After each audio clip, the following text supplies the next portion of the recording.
Hello there, I'm Mega 1200 Gamer. Welcome to the stream. Good evening to you. This is part 31 of the almost finished journey of finishing this game on the Mac. We have in fact finished the game, but we have not quite wrapped up all of the loose ends. There are quite a few things that we still have to do. There are some squares in various maps that we haven't completed. There are some enemies that we haven't completed. There are some things that we haven't used the other ALS spell for. We haven't solved the riddle of the circus. We haven't finished the dragon's cave. So there are some things that I would like to wrap up. So I'm going to spend eventually I would like to try to take down the dragons and visit all of the monsters in the game that we haven't defeated and solve the puzzle of how we get Sorcerer Spell Line 3, which is in the middle of the radiation zone, and we haven't been able to access it. Now, leaving these unsolved puzzles in the game annoys me, so I'm going to make an attempt at finishing this up. I have 2 streams where I'm planning to tie up these loose ends, today and tomorrow, so I'll see how it goes. Anyways, after the final cave last night, I leveled up considerably, so I almost have 1,000 hit points now for the frontmost knight, which is certainly saying something. Now, one of the first things I want to finish here is the jail square in Tundara, which is a very old thing that we weren't able to access. There is a single square here that is inaccessible due to a barrier, and we can simply use the... we have almost everyone is at 60 now, except for there are 2 or 3 characters which are not, and they are not far off, so we are almost at 60. Now there is this single square here, which is the jail, and I'm now going to go directly into it. That's done, so now we can go out of it again, and now we've mapped the final square here. Now some people will call me anally retentive, but this bothered me not being able to map this square, so that's done. That leaves some others as well. There is, for example, quite a few in the Luxus Palace, quite a few of the squares that we weren't able to access, so I will head there right now and finish that up. I will save first.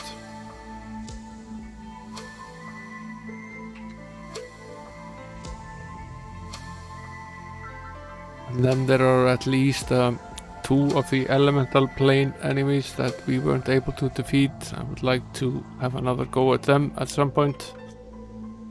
They are undoubtedly very difficult, but potentially worth it to have that fight in case we get an object of great value. See. Now, I never remember whether it's on this side or the other. This is the Woodhaven dungeon. This is not the correct dungeon, so let's go out and retry this.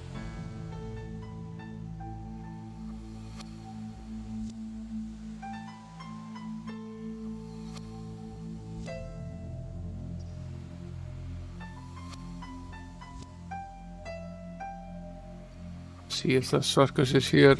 It's worth a shot. It was, but never is. Getting close to day 60, which potentially might be the circus day. Now here we are in the Luxus Palace Royal Dungeon. The squares that are here on the first floor we can't map because if we go in there we lose all of our gold, but I seem to remember there being some barriered squares here.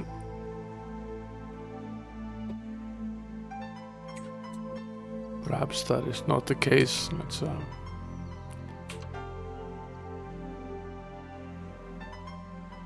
this is a fun battle here we find ourselves in.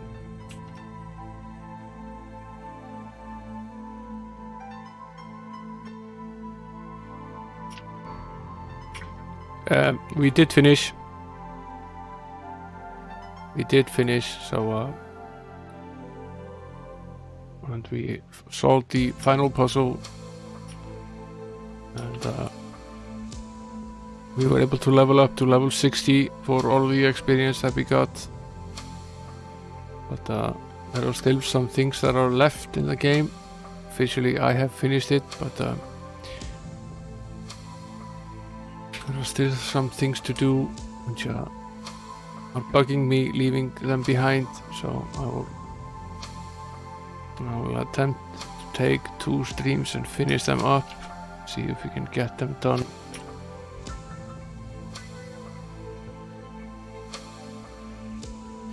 Yeah, it was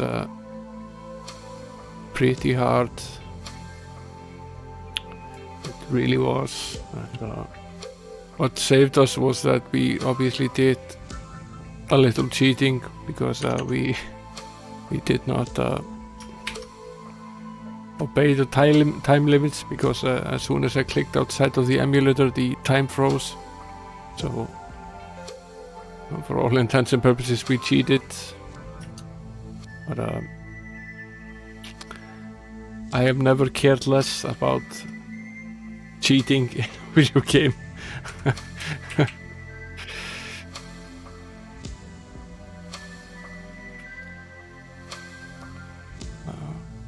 Be perfectly frank, I don't give a damn if we cheated a little bit on the time test. The other solution would have been to basically take that particular puzzle and solve it and figure out the exact word, and then you have 15 minutes to figure out. The puzzle is never the same twice, so but the text that is presented and the code and the answer that the preamble is always the same. So what you would have to do is take a fresh bit of text, figure out the mappings and rewrite the map. So you would have 15 minutes to do that, and that's not particularly hard. We just would have had to fight everyone again, and I really wasn't in the mood to even try that. I don't think we actually, I know for a fact that we didn't finish the elemental plane, the fire elemental plane main enemy. That one was never done, so see how to get there.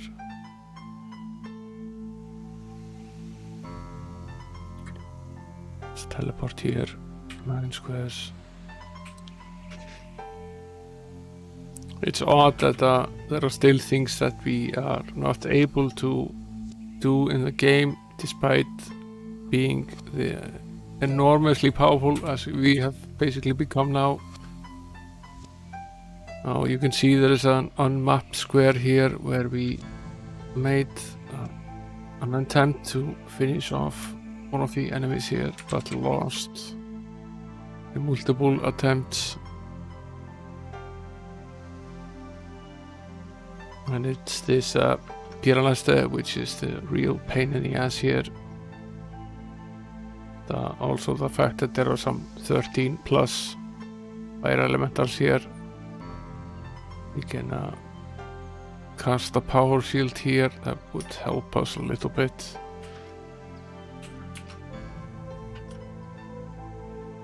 Now, I'm going to have to cure the cleric, and then we'll make an attempt at casting the moon ray.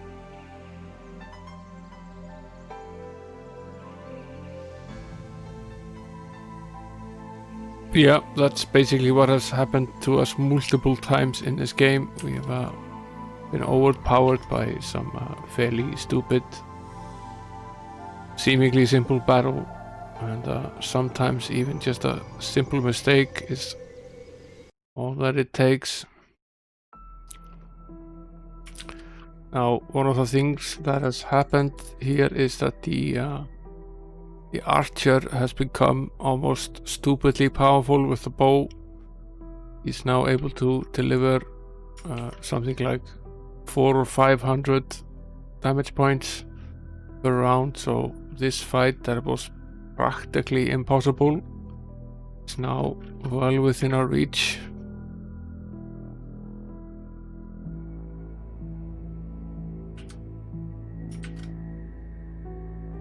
And we are in fact pretty close to completing it at this point.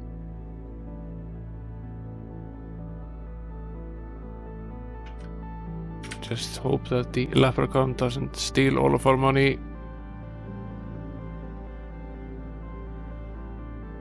Maybe he's too afraid of us to even try.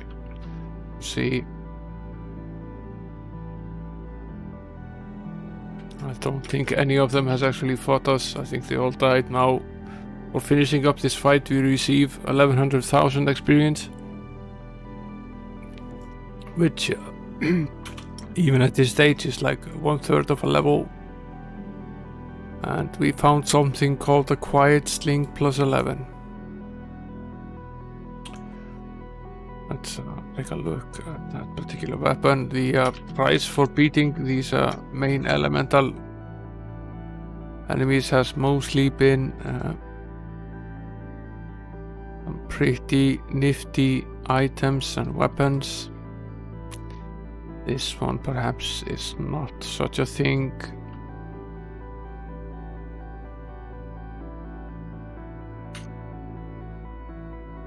Does not really look like much of a weapon. At least we got a lot of experience, so, and we've finished this, so we can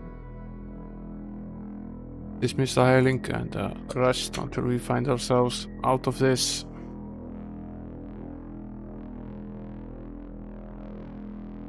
Except we find ourselves in a battle here for some reason.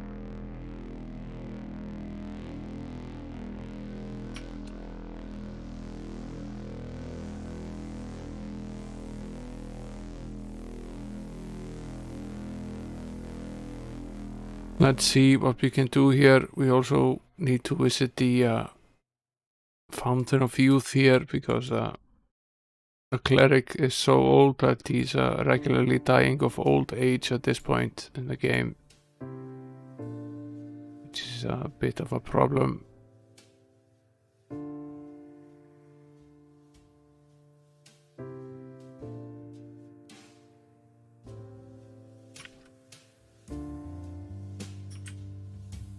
We really should try casting the Power Shield spell here to help us a little bit along. We're going to end up dead here.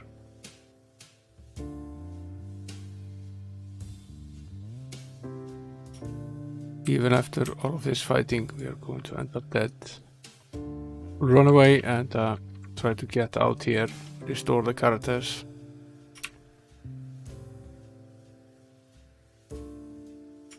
Keep getting attacked while resting.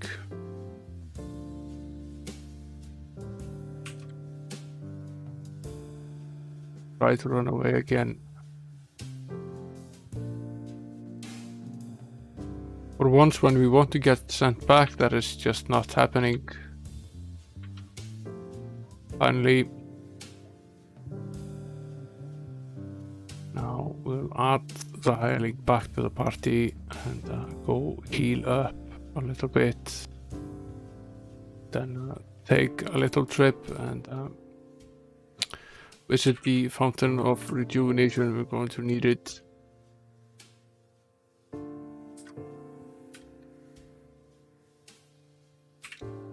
Let's sell some of this junk here first. What is this? Holy cudgel. Seems to be fairly valuable.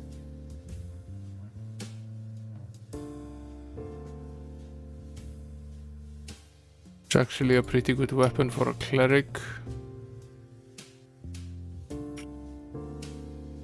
Let's see if we can actually wear it. Not a given at all. Many of the weapons are tied to a certain alignment, so but this is not one of those cases. The Holy Cudgel increases personality while also providing some damage, so our personality is now over 100, which should bring our spell points over 667. But, alas, we have no spell points right now because we are so old that we can't cast any spells anymore. It's a minor problem. Let's see what Sword Hiron has here. Now some of these weapons are weapons that we got while fighting in the Square Lake Cavern, including this pretty crazy scythe here, plus 25. We should save now and head. Yeah, I'll take a sip here. Save now and head to the Fountain of Youth and do a single fight there. Finish that up. It's here somewhere.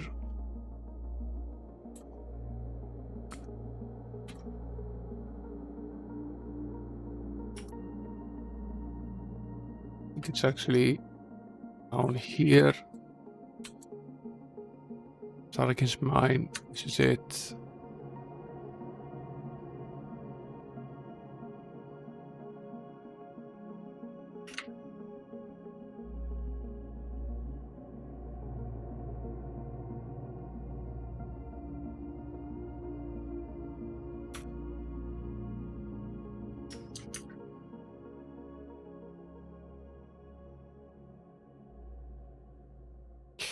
Now, at this current level, we have 70 protection from magic, 79 protection from forces. Regarding the spell, I have actually been wondering if it's perhaps necessary to have 100 in either category to actually be able to get a starter spell. It's entirely possible that that is the case. I think it's actually up here. Let's go some 9 squares up. Here it is. Our friend Sarakin is there at the front, along with his merry mates. Alas, the cleric will vaporize all of them.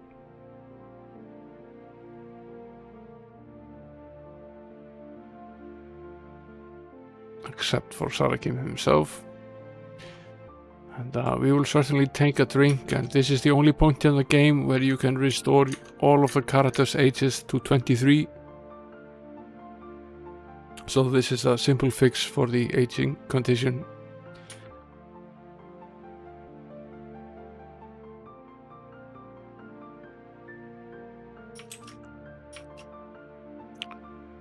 Pretty much the only one that is fully effective. Most of the other ones require you to cast a rejuvenate spell or have a single bout of the rejuvenate spell. So when you are at a point where your cleric is 80 years old, will take so many tries that it will bore you to death before you ever get done with it. But this is solved now, so that leaves the elemental plane of air. I am fairly certain we did not beat the final monsters there at the time. They would basically be here. Need to cast the air transmutation spell to get in here, and I need to remember where they are, or at least check my notes.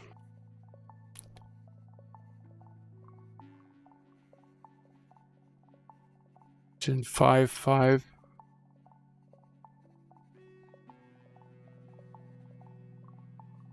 See how difficult this is now. This used to be White heart.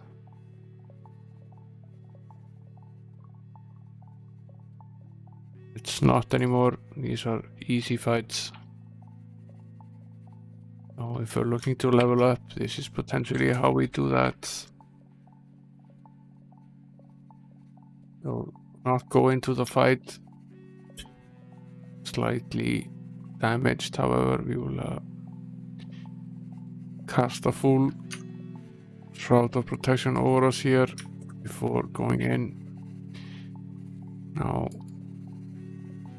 the main monster here is the Shalvent, and we will focus our attacks on him. I'll cast a Power Shield spell, which will give us a little bit of added protection, and then we will use the Moonray spell to restore hit points as we can.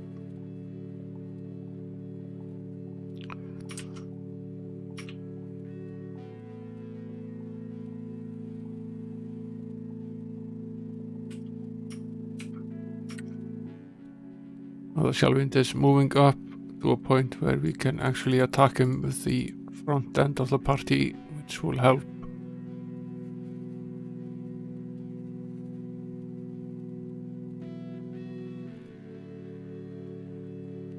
He did manage to take down Sir Roland, but it's pretty much the only damage he's been able to do. So I'll take that. Get about 1100,000 experience for completing this battle. Very little in the way of items, however. And we need to finish this one off as well. And we basically need to dismiss the hireling and head back using any means possible.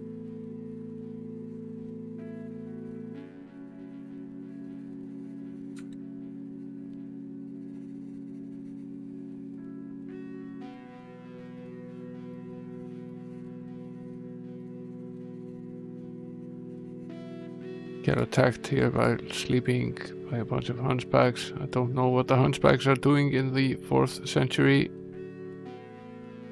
Fighting us in an elemental plane of air doesn't make very much sense, but here they are anyway. Perhaps they mistook it for the Notre Dame.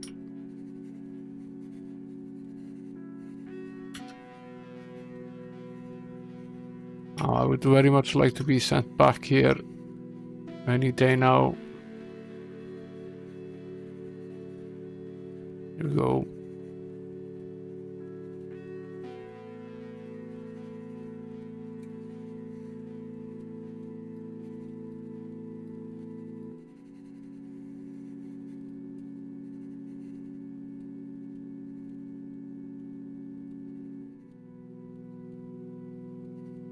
Let's see about leveling here. We've reached. Now he's dead. Yeah, pretty nasty about not allowing him to train up while dead.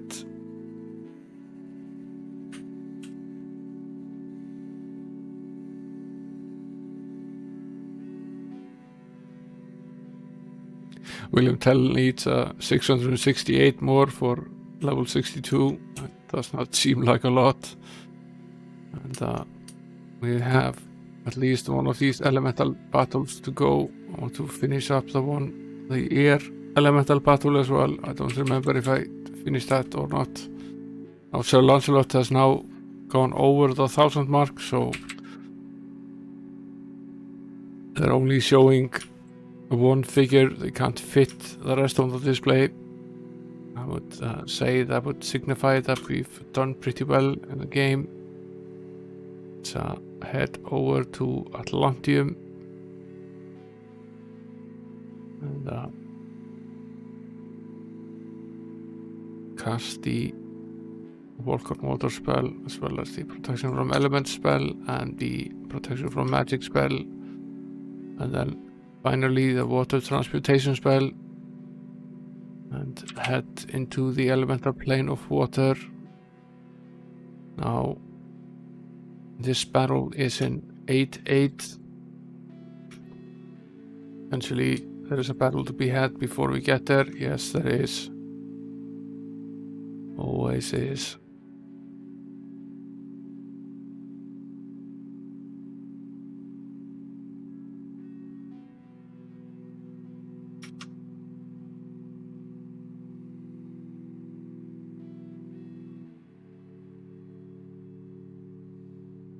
Another one.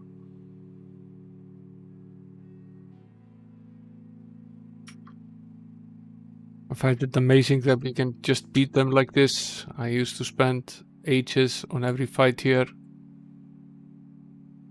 And 2 or 3 members of the party would basically die every time we did this. Now, the Aqualander is a tough cookie, so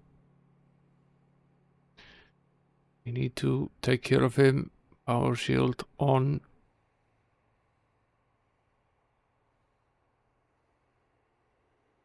We should use the Moonray spell to restore some hit points.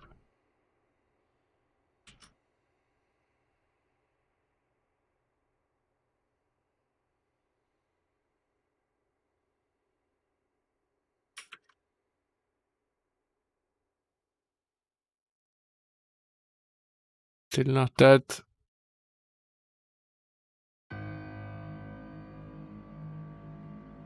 Might actually not make it out of this one alive.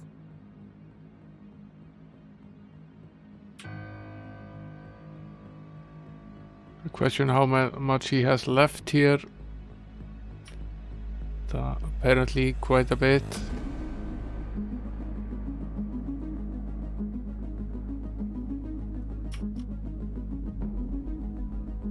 I'll retry this. It's probably this one that we didn't manage to complete. It seems rather likely. But, head back over to Atlantium. Hey there, Gleeser. Welcome to the stream. Go get yourself a coffee. It's the middle of the night for you. It's not quite there yet for me. It's only 11 here. That's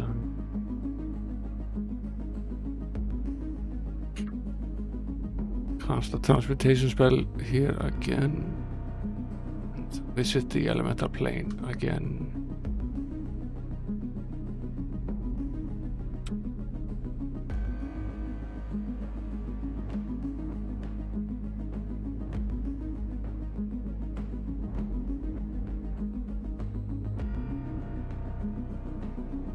Yeah, falling asleep after work is usually not a good idea. You tend to end up in a situation where you can't fall asleep when you need to fall asleep.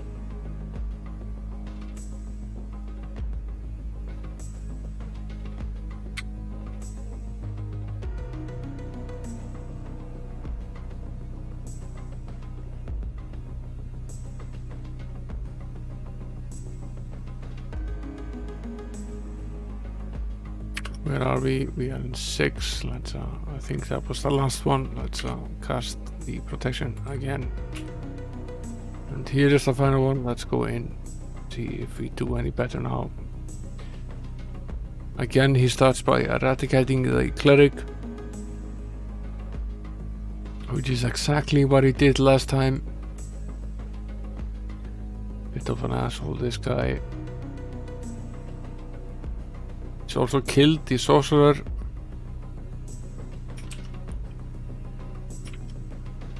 He really is quite tough. Give him that.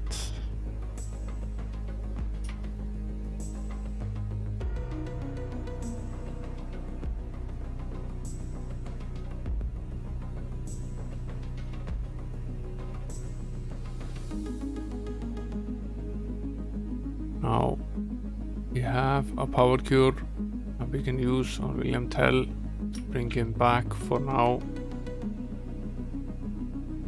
That means we can shoot this Aqualander one more time. He seems to have a lot of hit points. Finally he goes down, but I think we're too low to be able to fight the rest here. We might have survived this.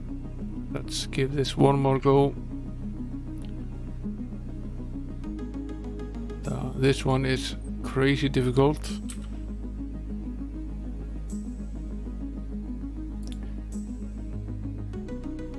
I keep sending us back to the same town. Really effective. Let's go outside. Now need all of the spells here.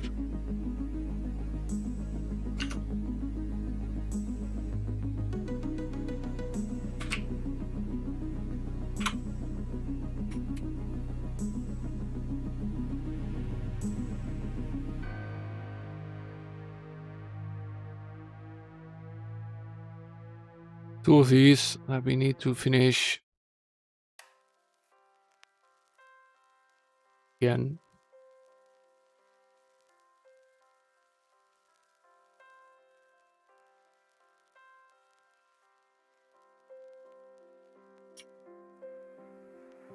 I will rest and recast all of the protection and have yet another go at this.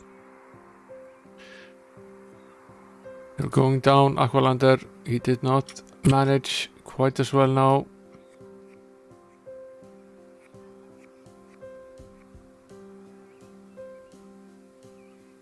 But the water elementals did a great deal of damage.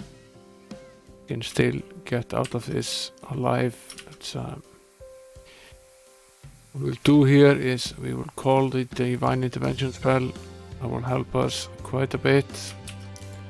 And then we will continue fighting this butthead. I need access to the cleric or the sorcerer here so I can cast the power shield spell.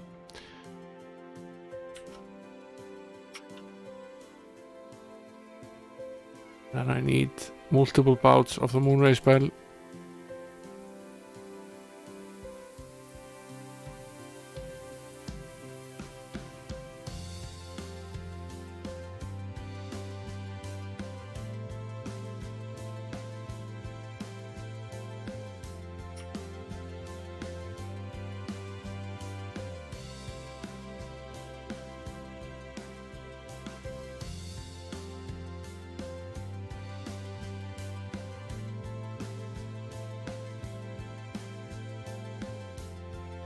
What's troubling us now is that William Tell ended up eradicated, and when he is lost from the group, we are quite heavily limited in the amount of damage that we can deal out. So we are having a tough time beating the Aqualander, and he's slowly beating us down here. He has an amazing amount of hit points. Try this one more time. We are so close to being able to defeat him.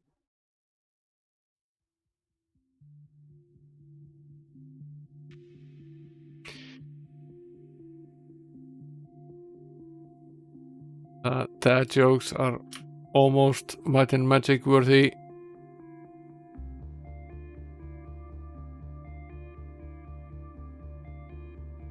Okay.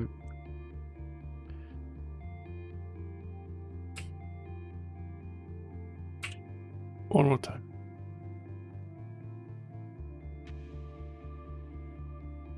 Need to cast the water transmutation.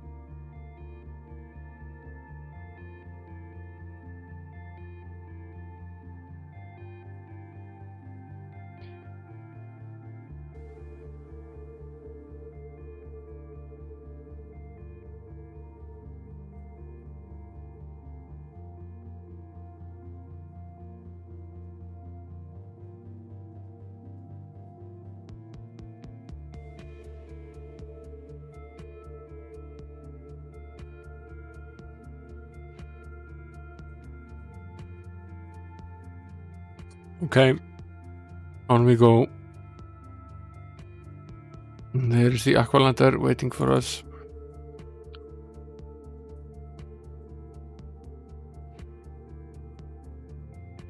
Now we have to be able to survive this. And we do cast a shield here.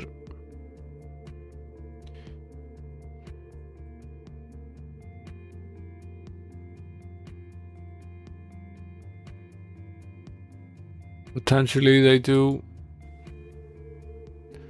Potentially they might.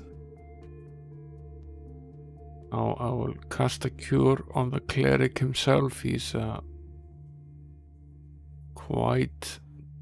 did quite a bit of damage here. Let's see if we can survive another bout, and we do fairly easily. Let's have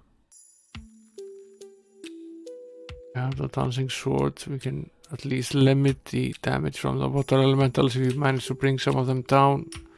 We still need to focus on the Aqualander before he kills everybody. It's fairly important that we still have William Tell. He's quite a big part of being able to bring him down.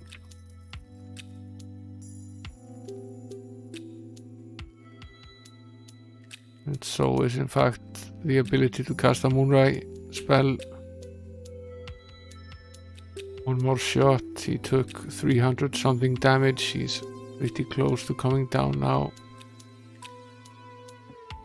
I like our chances now. I'll cast a power cure directly on William Tell. He's the one that we really need here. And I will wonder if we can use the fiery flail here. He's not affected. Finally he goes down, and only 2 remain, but they get about 5 million experience, which I suppose is pretty good. Well, we've run out of food. Rather annoying. All the resting that we've been doing here, and of course we get sent back, which was lucky enough for us. Let's have the archer open the chest. See if we got something for all of this fighting. We found something called an electric sword +8. Don't think that's a particularly great item.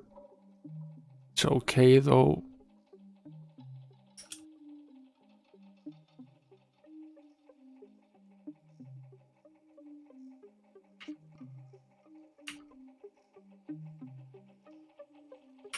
Potentially better than this, but wrong alignment.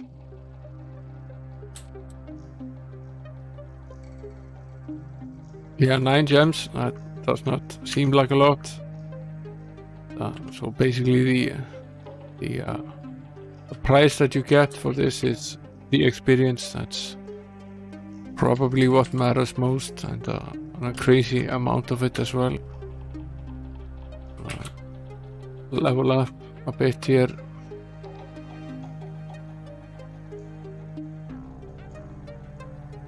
Basically get a few levels here from the archer. The rest were basically dead, so don't get an equal spread of the experience.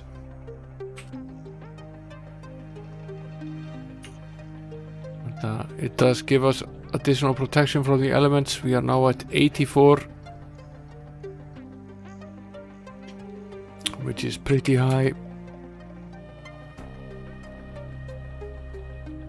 At least we've completed all of them, so that basically leaves the dragon fights.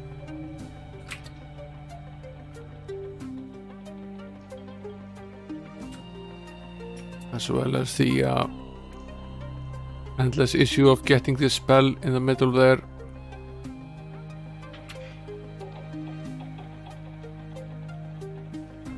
We've been trying that for a while now without success.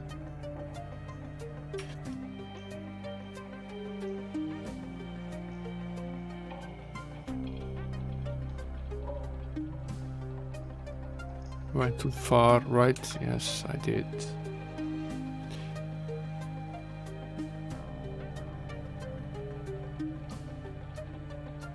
If you teleport too far, you basically end up on the other side of the map. We've been here before. We've tried this before so many times that I get almost nauseous thinking about it. So do the usual jumps. And another one. And once more. Once more. Let's have some light here. Protection. Need to do another jump.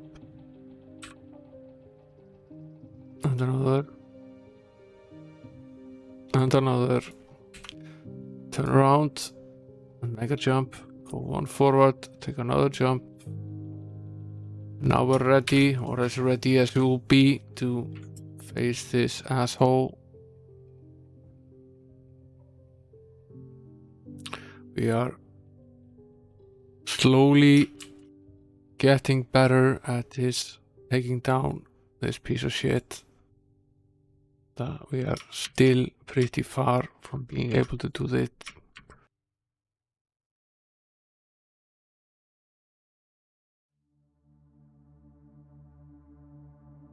We can power cure Sir Lancelot. And we can power cure him again for that matter. I think we will waste our energy on the on William Tell. It's fairly important that he's alive here.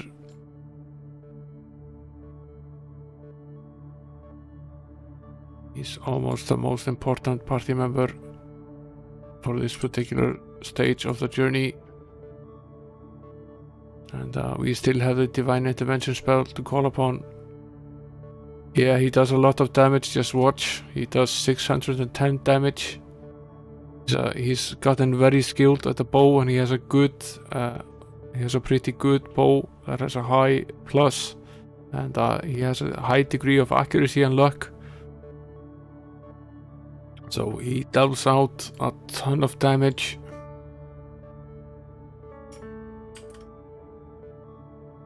We are still alive here. It's tempting at this exact point to call the Divine Intervention spell.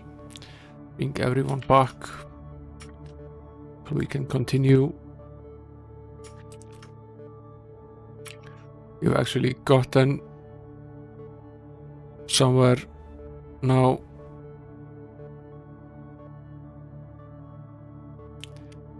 This has certainly looked worse for us. He probably does not have a lot left. He goes down. We get 2,857,142 experience in our 2087th battle, and we get 1,700,000 gold per share. That's 10 million and 142 gems. So take that, dragon.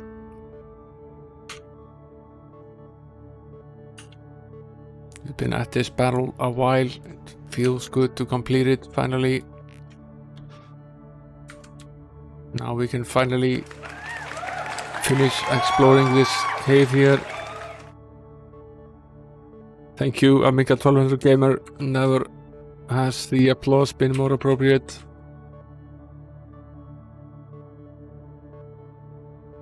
Now there's a question what exactly it is that is here. Right now, not a lot.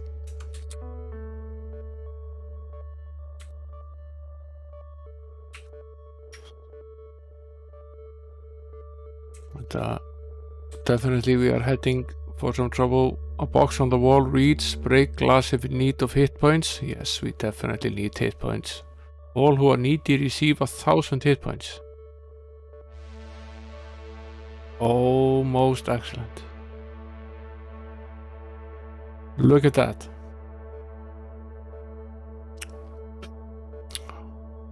Look at this display of strength here. They are basically invincible at this stage. We have over 1,000 hit points per character. And I don't know if it's not a one-timer, then for certain we can. Most of these are one-timers. It seems that the game restores all of these, so you can't use them more than once. For example, the ones in the castles seem to be mostly non-reusable.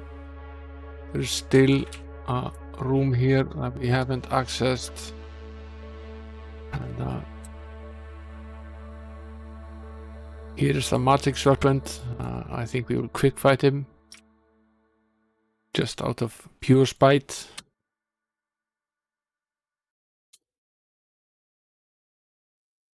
We might have to either realize in here that is potentially the only way of getting in there. No, not even that works.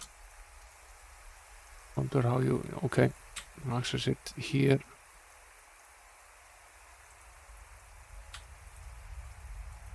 There's nothing here except a bunch of dragon dung. At least we've been here.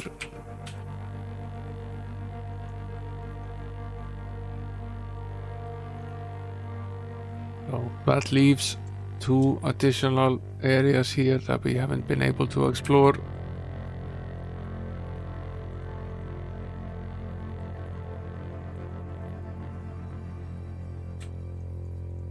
I tried searching, there was nothing there. I find our newfound power to be somewhat incredible. You can basically just take these cloud dragons and swat them away like flies.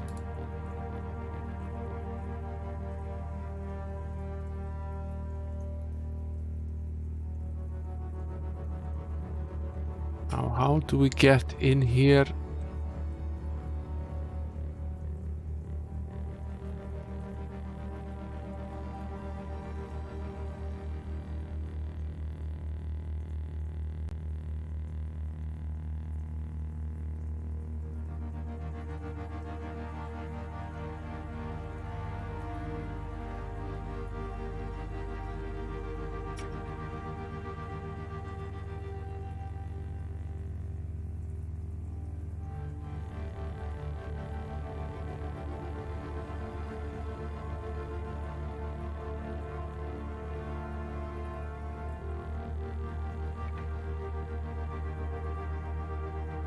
I have a feeling there is something of value inside these walls, due simply to the fact that they are so well protected. That's we can't use the other realize spell. How is it that you gain access to this then? Can't go here. Can't go here. You can't go here, and you can't go here. Potentially the only way of accessing it is through some sort of teleport. And this is a more difficult fight here. Although at this stage, not really all that hard.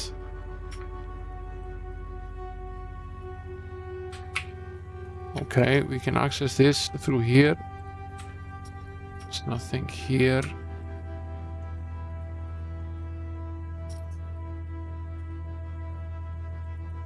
Okay, we found a Titan's Pike, an Ancient Bow, and a Photon Blade.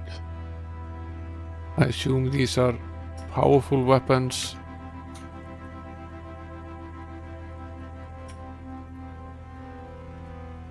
The Titan's Pike is a Knight and Paladin weapon. It delivers basically 40 damage. So the Photon Blade is a Knight's only weapon, but it does give you might plus 15. And the Ancient Bow is an archer weapon which improves your accuracy by quite a bit. So these are stupendous weapons. So what we'll do now is we will head back to town.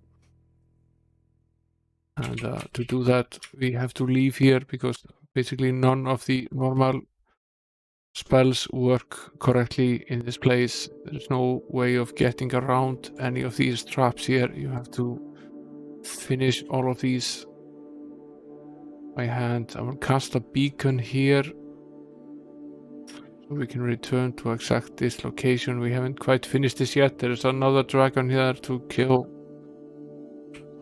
We have certainly leveled up quite a bit now. We found a golden splint mail plus 12. That is unbeatable armor for the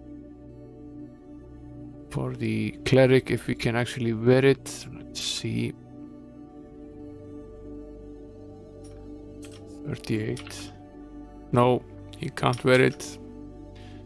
Now let's see if we have someone else who can actually wear it.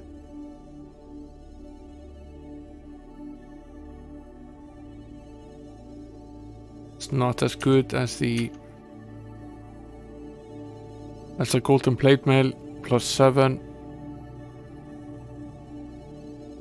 Well, it kind of is. Potentially it's actually better, but I don't think we can actually equip it. Let's see though. Sell this and this. What is this and this?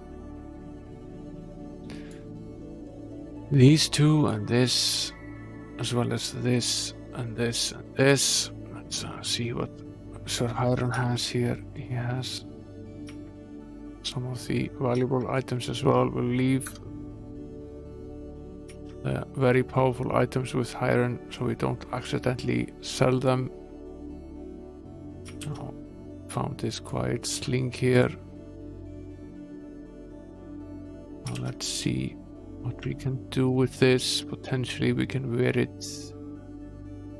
62 to 43 wrong alignment. So we can't use it, we will have to sell it, but it's still valuable. Now the Titan's Pike. We can certainly wear that. The Barbarian can wear the Titan's Pike. So we will move that over. No, the Paladin, sorry, can wear that. So we'll remove this energy blade and equip this. Remove the shield. And that leaves him with a free space, and we can potentially fill that with another emerald ring. If we are able to find some additional armor. Or he could potentially wear something else. He now has 1910 hit points, so we'll leave the gold shield here though, but this weapon does a ton of damage. So then we'll transfer the photon blade over to Sir Lancelot. We'll have to sell some of this stuff here.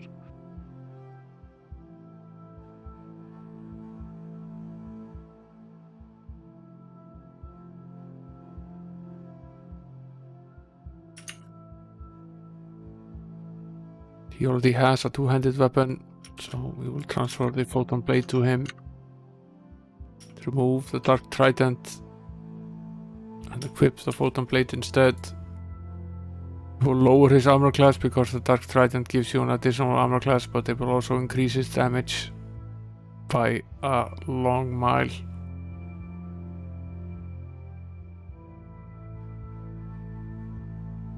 And I assume that we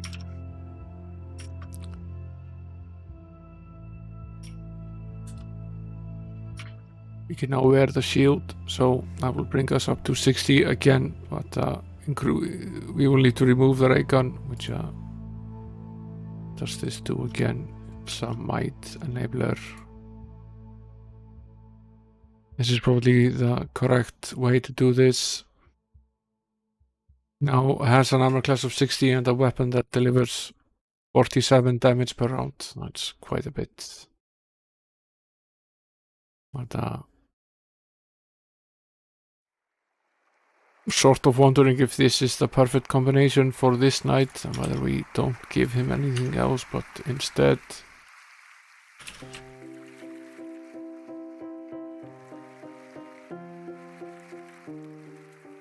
The star bow is actually pretty good, but this ancient bow is significantly better.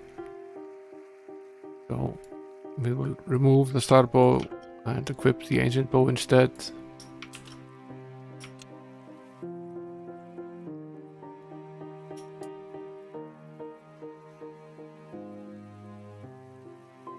What does it do other than star bow is 24 plus 15, that's 39.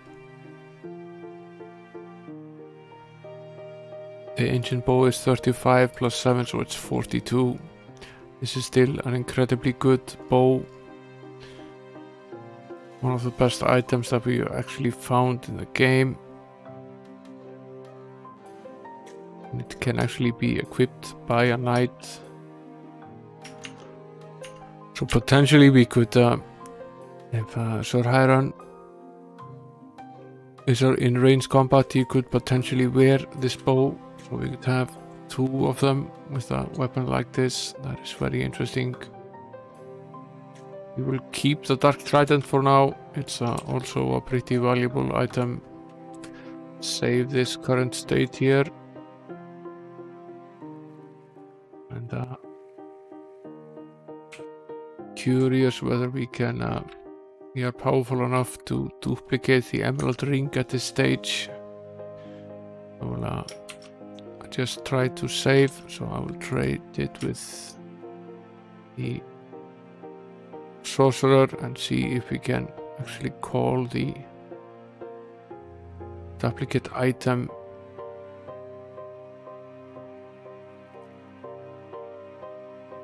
On the ring. It seems unlikely that we will be able to do that. We tried many times before, but we were at a far lower level. It's worth it to try it a few times. If we are actually successful, it's quite a powerful item. Probably won't be give up on it for now.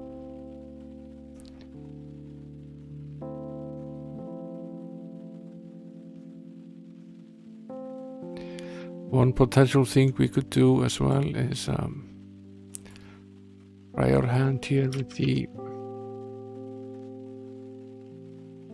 friar. He can wear a golden shield,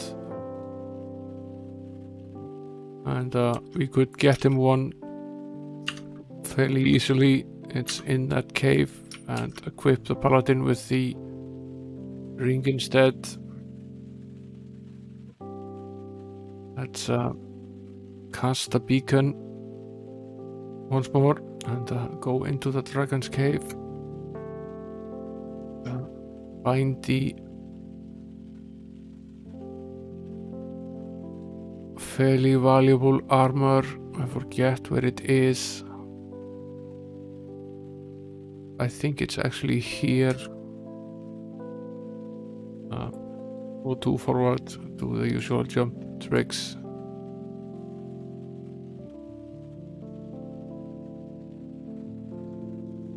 And again. And again. We're almost there. And again. I think it was... I forget whether it was on this side or the other one, but I think it was here. Find several gold items, including the gold shield plus 7, which the cleric can certainly wear. We'll bring him up to 37.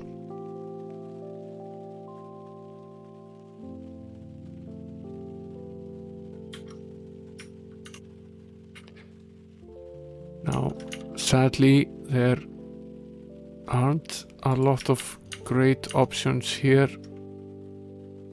He's already wearing the golden helm plus 7, and the problem really here is that the golden armor that we find is only the golden plate mail, which is limited to just the knight and the paladin, so we are in fact not able to take advantage of that. So we will have to leave the cleric with with only 37 in armor class, which is not much less than he had. The defense ring, the emerald ring gives you 15, the gold shield plus 7 gives you 14, so he's pretty much level with what he was. But we've now enabled pretty good weapons for the rest. Let's try our hand here with the last dragon in this cave, which is the only unexplored area on the map. Right here, in fact, guarded by these wyverns.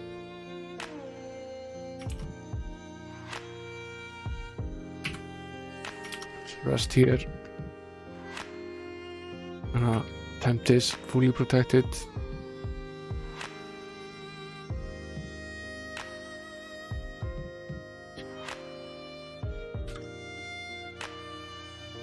Here is another of these ancient dragons. We'll cast a shield. And now an obvious benefit of all of this is that every member of the party is causing damage in the high hundreds. So even if he has 5,000 or what it is that he has in terms of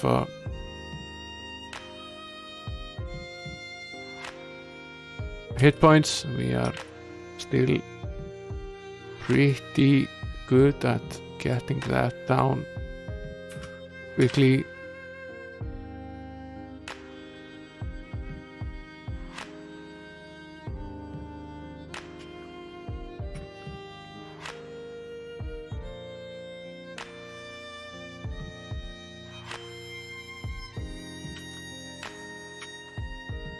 He goes down, we get another 2.8 million and find another decent bout of gold. Now he's dead. And how is it that we access the that area there in the middle? I was hoping for a teleport of some sort, some way of actually getting there.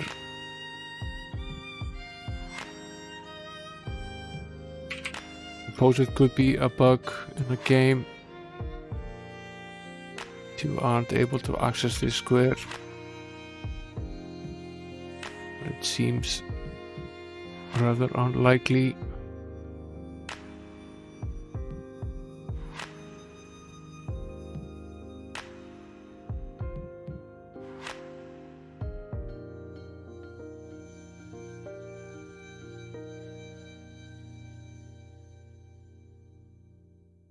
One thing we could potentially try here is simply to have all of these fights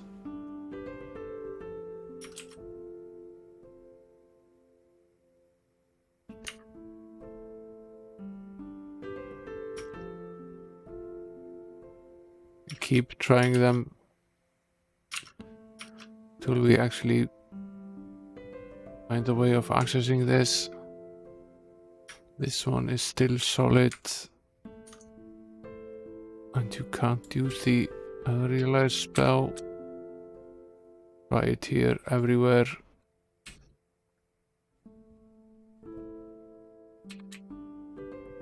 In case there is a single point where it actually works.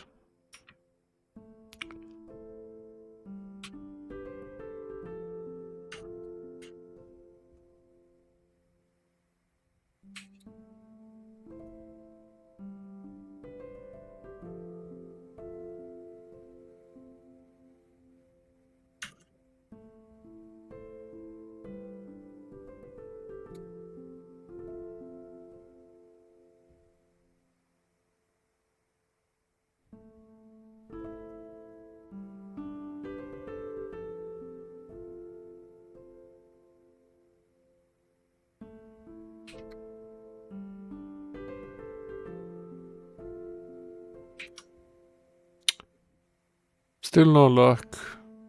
It's rather odd. Go all the way down here. Going to run out of space here soon. Finding so much stuff. to drop some of the less valuable items here.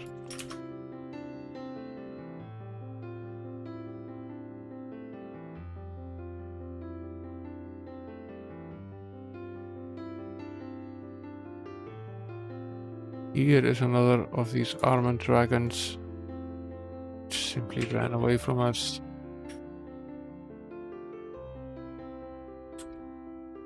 There's nothing here.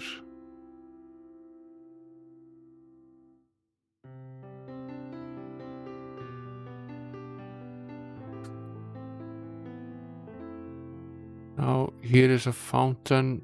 I've forgotten what it does. Let's check the notes.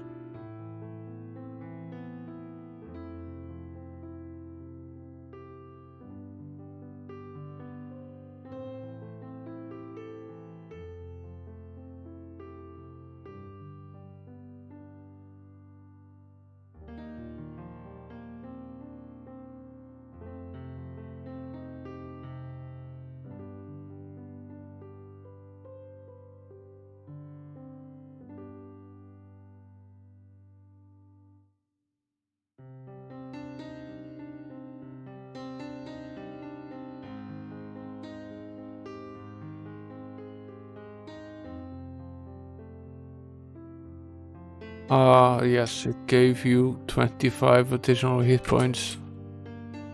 Time. Thought it does that again. Does not do that again. Potentially has nothing to do with any of this.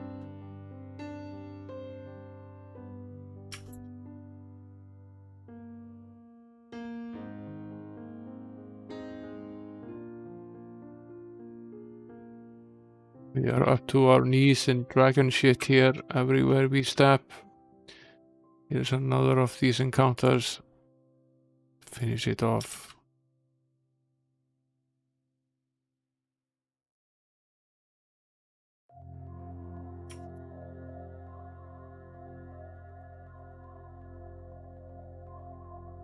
Maybe it's just a matter of finishing every battle in the cavern, which we could easily do. It's not that hard at this point.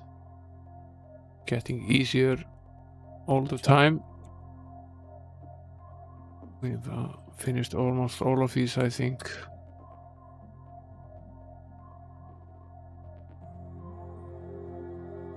No, not quite yet.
This game is pretty funny in that it provides absolutely no hint as to how it is that you could potentially access these squares.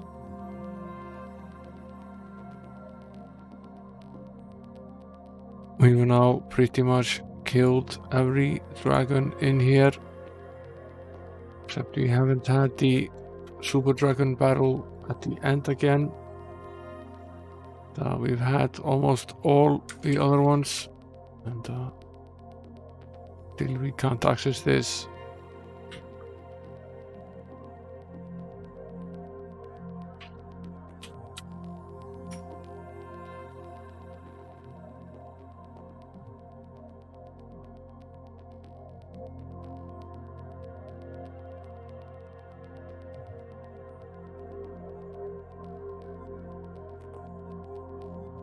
Now we should rest before going into the battle with the...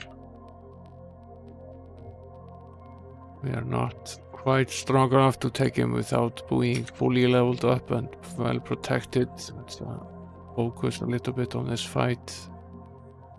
I'm willing to take another bout at him in the weak chance that it actually gives us some way of being able to get to this place there. Wherever it is, we have no idea at this point. Now I will heal up the archer. Is more important. I don't really care if the knight dies here.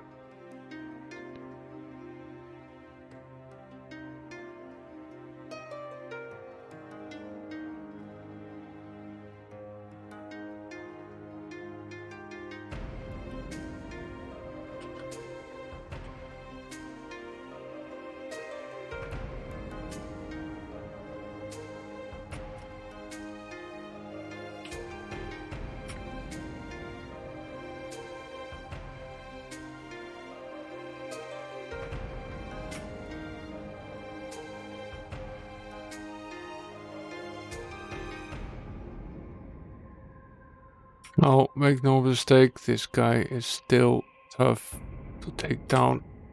He still has a great deal of hit points, and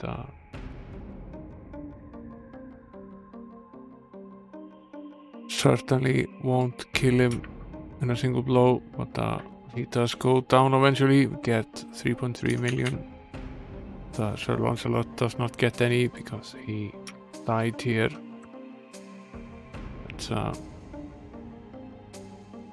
create some food here.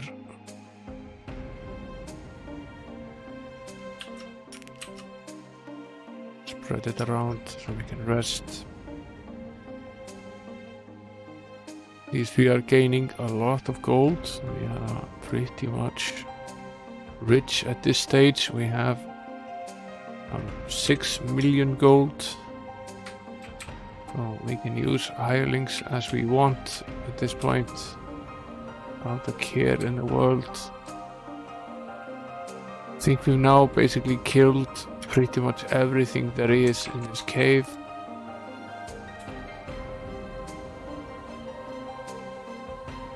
I'm wondering if we can cast a teleport spell on this side.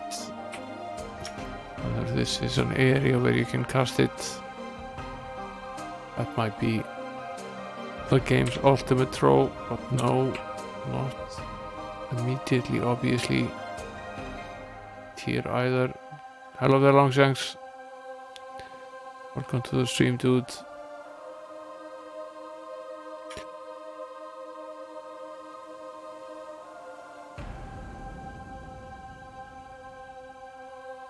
I wonder if we can use the Nature's Gate spell here.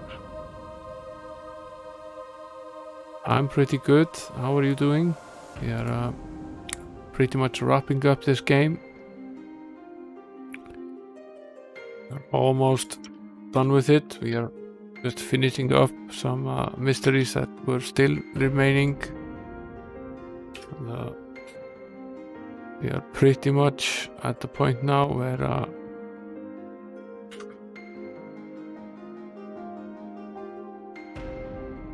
Nature's Gate is outdoors only. Okay.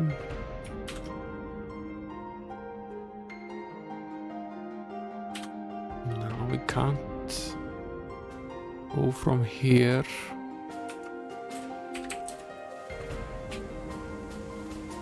Could potentially also go from here. Oh.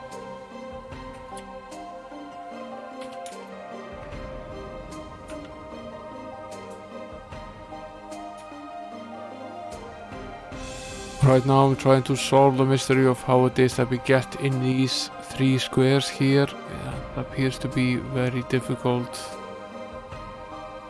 Potentially it's just a bug in the game that can't be solved.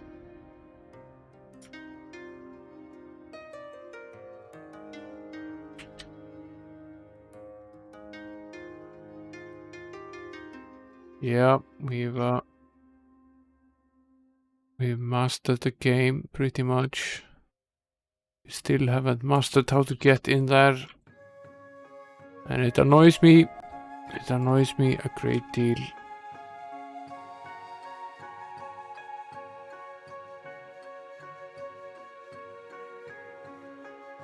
Yeah, the teleport spell is certainly something that we can use, but just not in here. Because this game is an asshole.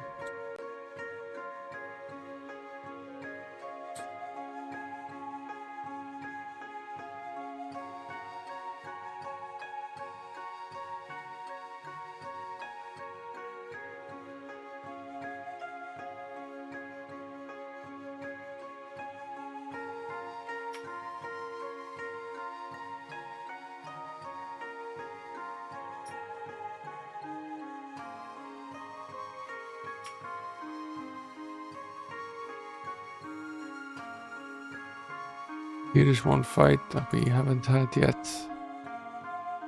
You would think we were done, but apparently not.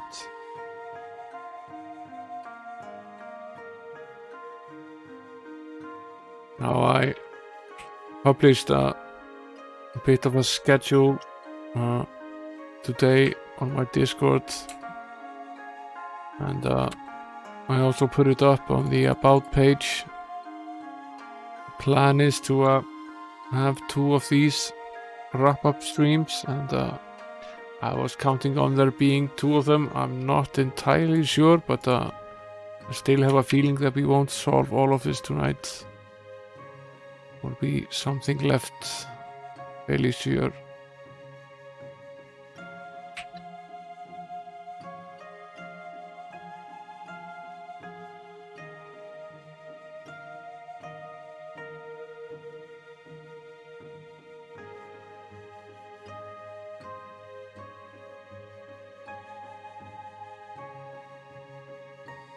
Oh, before I had this crazy theory that you needed to finish every dragon battle in the game to gain access to this room. I have no proof of that at all. No way of knowing if that is true or not.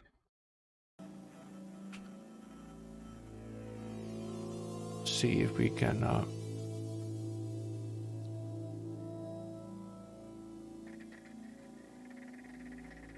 this was the circular pool. It does very little for us at this stage of the game.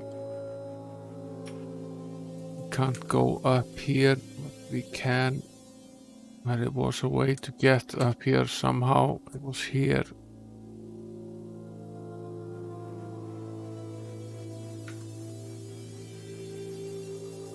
Just wondering if we potentially missed something in here. Does not seem likely that that is the case. No, that is not the case.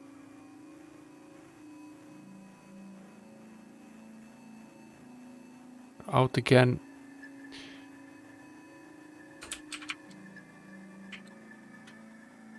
Potentially in here.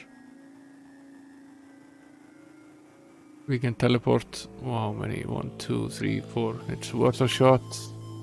Seems stupid, but perhaps can. Can't hear either. Not here. And not here. How is it that we can access this? Maybe it's impossible. It's entirely impossible. At least I can't find any way of doing it, and I've tried pretty much everything I can think of. The other realized spell, which should work, does not. Teleport spell is not available. Bashing does not help. There is no secret door, there is no teleport. There's no way of getting in there. We will simply give up. Whatever is in there is hidden away and inaccessible. Will have to be that way. Go back to town, sell some of this loot here, of which we have plenty. The golden plate mail is ridiculously valuable, but so is this giant sling for that matter, and so is this golden splint mail.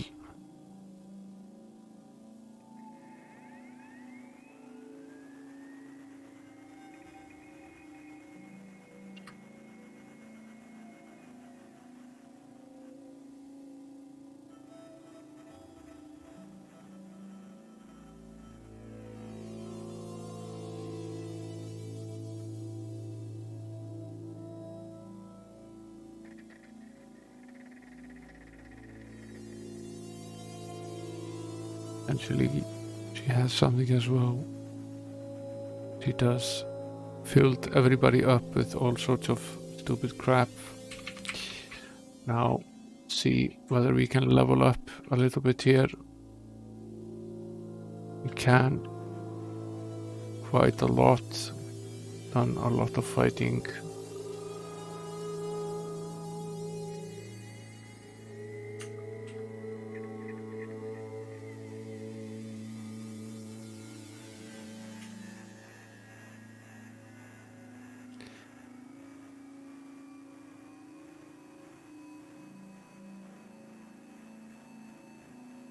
Now let us try getting that spell again. That is basically almost the only item left in the game that we haven't finished yet.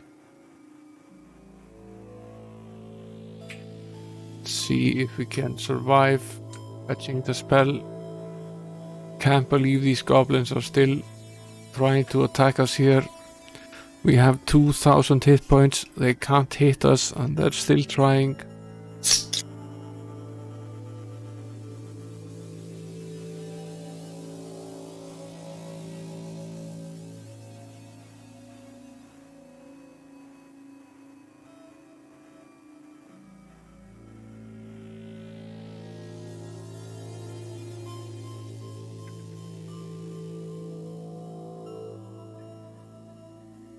Potentially one way of getting the spell is simply to level up until we reach 100 protection. So we could potentially just go to the dragon cave, fight the 2 dragons to death again and again and again until we reach a level where we are 100 protected from both magic and elements. And that way potentially there is no way of harming us.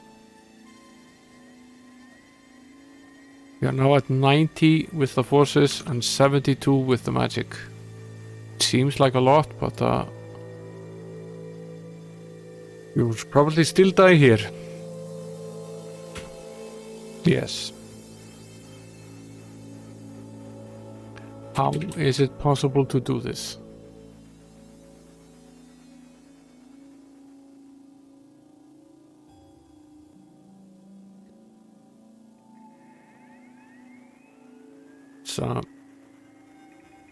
Perhaps the simplest way of doing this now is to go over to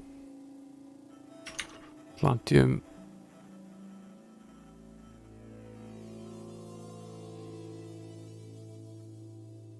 Maybe that dragon is just easier. Let's head there.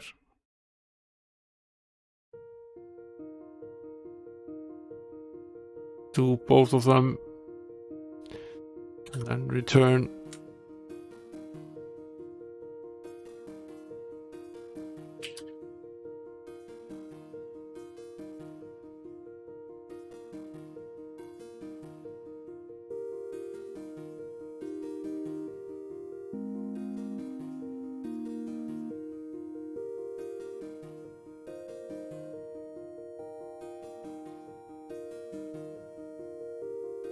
Now cast the shield here. This is where we need it.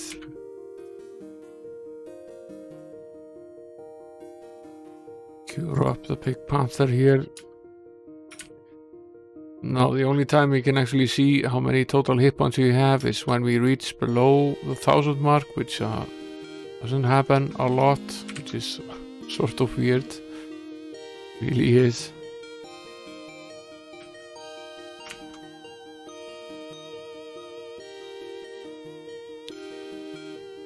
I won't say this has gotten easy, but it's actually fairly close to being there.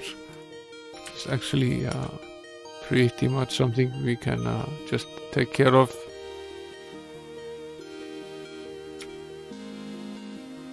That's 3 million and a bunch of money.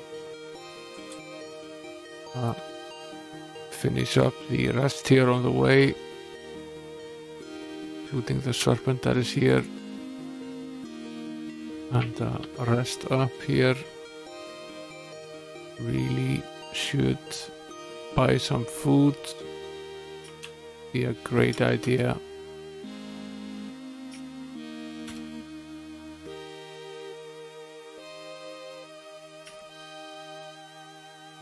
Let's go.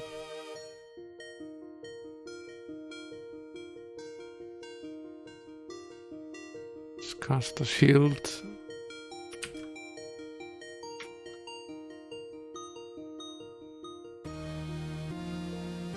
I need to cast the cure on William Tell at least twice here.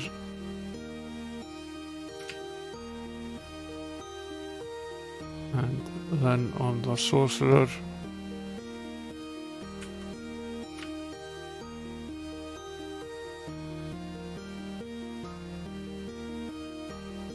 The spells are largely ineffective on him still.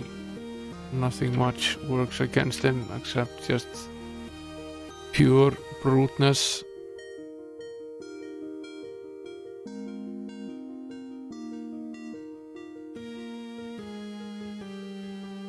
Yeah, the schedule, I was kind of lost track with the schedule. The schedule was to have 2 of these streams. Perhaps only 1 if this is going this well. I wasn't really expecting it to wasn't expecting to find 1000 hit points. That wasn't in my original plans here. But the plan is then on Wednesday to start out Dungeon Master on the Amiga, starting out on the Mister and probably staying there for a duration. I still haven't gotten my A4000 fixed. So that's a fun game. The original point and click dungeon crawler, and on Friday we will as a part of the Fritos Fridays we will start the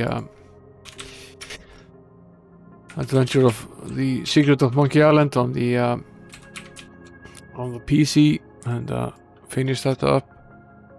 The EGA version with the Roland sound. And on Saturday the plan was to start Might and Magic 3 on the Super Nintendo. That's a version of the game that I haven't played. I want to try playing a game like this on a console. I'll do that on the Mister as well. So I'm planning on playing 4 different platforms through the week, and with a variation of games. I've now played pretty much 30 streams in a row of this game, and I've gotten fairly tired of it. It would be nice to have a bit of a break from this endless game. Now we have all sorts of stuff here. Let's see. We have the G-plate mail and the gold helm and the giant sling. There's not much we will do with this.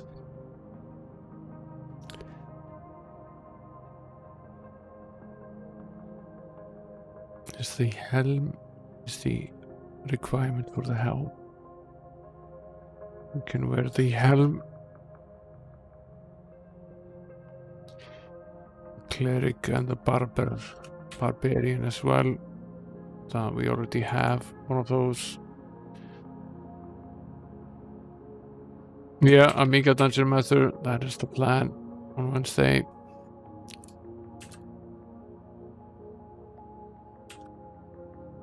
Now we gained 4 levels, 3 to 4 levels here, depending on where we were.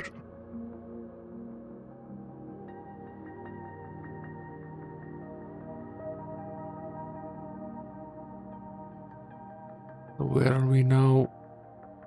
We have 93 in the protection against forces and 81 in the protection against magic. Hello there, Ash. Welcome to the stream. And Akmafin as well. Hello there. Namika Love. A lot of people in here right now.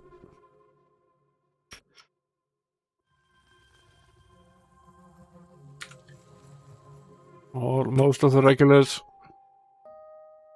I granted VIP badges to basically everyone who had been here more than 5 hours during my endless plight with this game and trying to make affiliate at the same time. So quite a few diamond badges going around in the chat right now.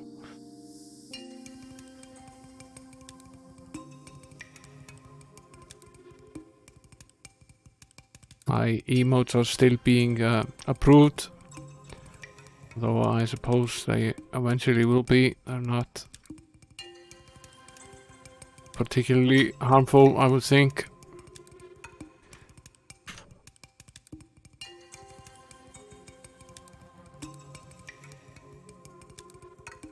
Let's do some more fighting with the dragon here, so as to bring you up to speed here. We are pretty much done with this game. We're just trying to finish the last riddle here, a spell that I still haven't been able to get.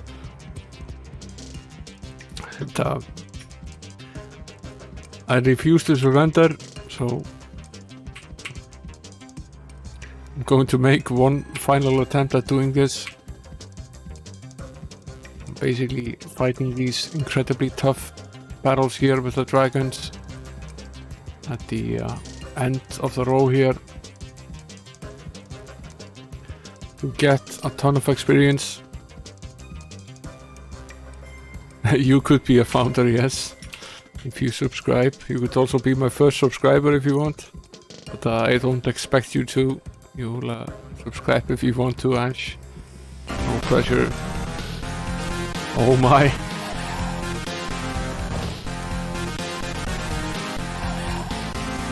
Yeah, now she gets to be first. We get to see the live Lotus Amiga.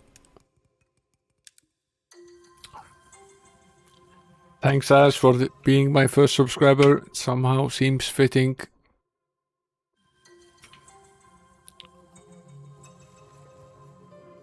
And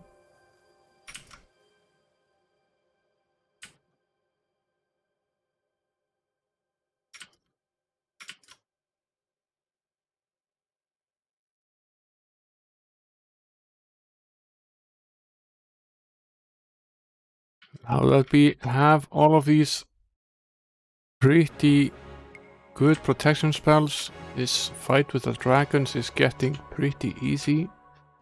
I still haven't healed, and he still hasn't taken anyone down. We've been able to just beat him. Oh, that's interesting. I think he's actually going to go down with us without us healing, just by, yeah, he is. So obviously the protection is getting significantly better. I keep forgetting to buy food, however, would actually be very good if I remember to do that. We can create some of it. Isn't a huge problem. See, light elements, protection.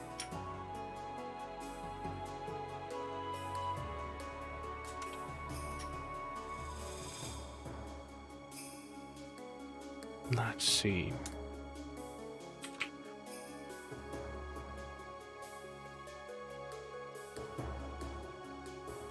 Yeah, I'm actually very excited to play number 4 in the series. I actually never played that particular game. I played number 3 quite a bit on the Amiga, so I'm really used to that. Maybe I should host the show. Okay. Thanks for the host, Ash.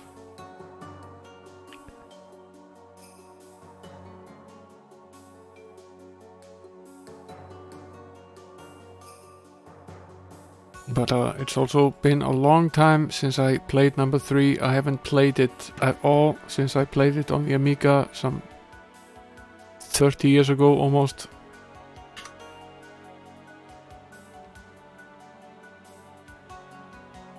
And it's a far prettier game. It isn't nearly as archaic as this game is.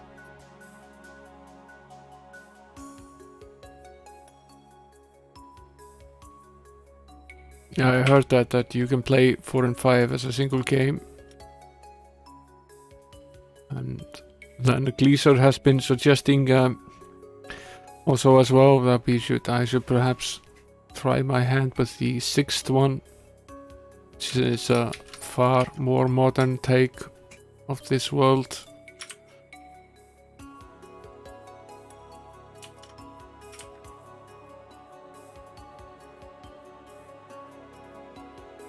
This game certainly does punish you. You really can't make a single mistake anytime, or it will simply kill you a lot. I did see on the final screen of the Cavern last night that we had won some 2,000 something battles and only lost 84. Seems that the game actually keeps track of how many battles you lose, and I don't know how it does that, because usually when we've died we've simply reverted the save, so I think that number is wrong. And we probably should have kept a death counter for this game, because I have a feeling it would be a very high number if we were to actually count it. We've died quite a bit, and if you want to count every time that a single character has died, that's an enormous number. Don't know how many times it has been.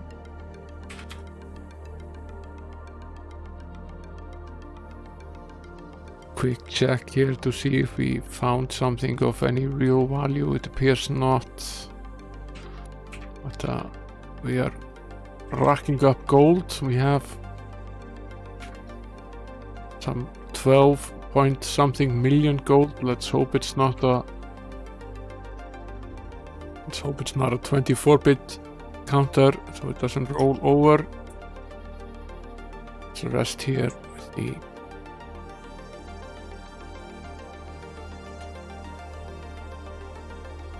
with all our hit points restored. We are still at 93. We have to level up.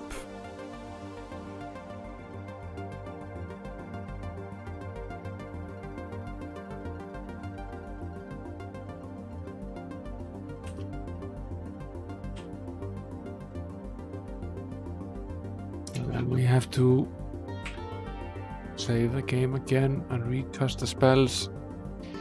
See where we are now. We are at 95 and 84. We are inching closer. The level of stubbornness that is involved in what I'm doing right now is almost incredible, but I've spent so much time on this game that I'm not about to give up with this quest to get this single spell that we're missing.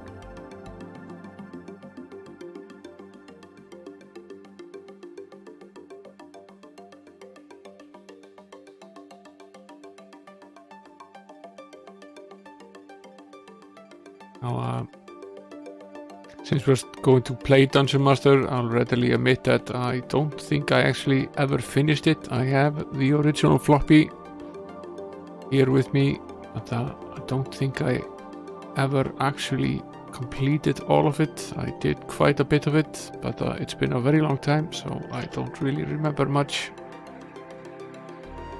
And another Tough as Nails RPG that is on our list would be Captive on the Amiga, which is a Tony Crotter game, incredibly difficult as well,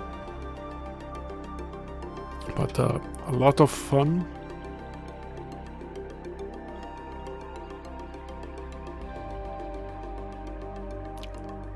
Yeah, the dragon basically gives you almost 3 million experience, so that's like 2 levels every time you beat him, so leveling up is fairly quick once you manage to actually kill him.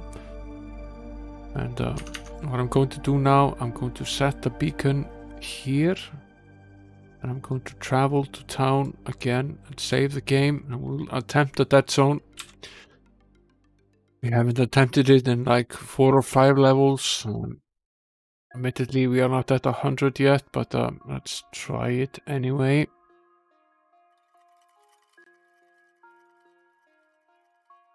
I have tried going here at other times. That has not helped. The spell is not there. And this is still the case. It still kills us absolutely immediately. Now let's cast a beacon again and travel to the Dragon's Cave. Now, if going with full 100 in the protection from the forces is not enough, then I give up. Then I have no way of knowing how we could potentially somehow get hold of this spell, because we can't access the square. Now 8 and 3.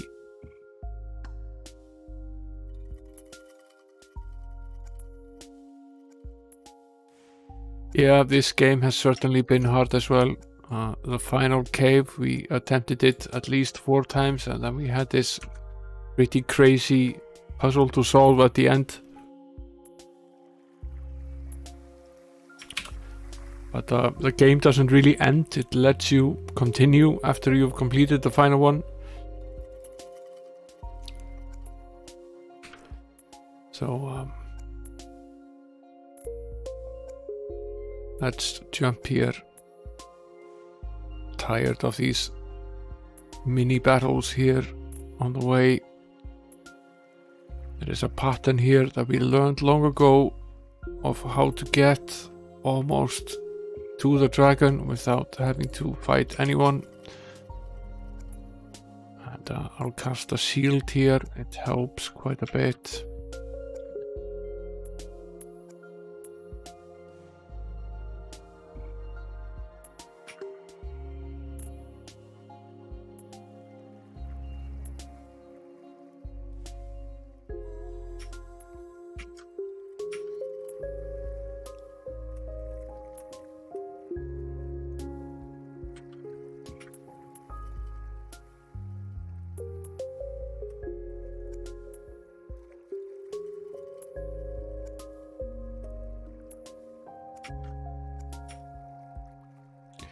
And certainly Eye of the Beholder is on my list.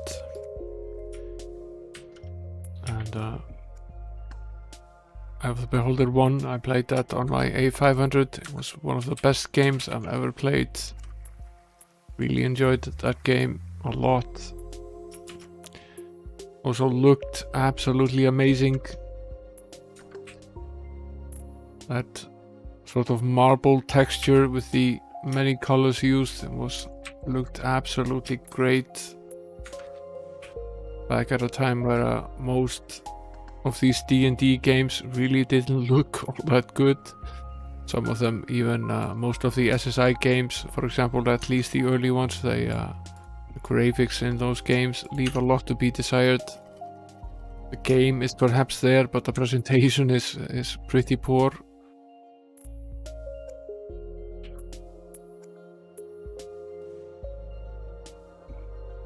Shield first.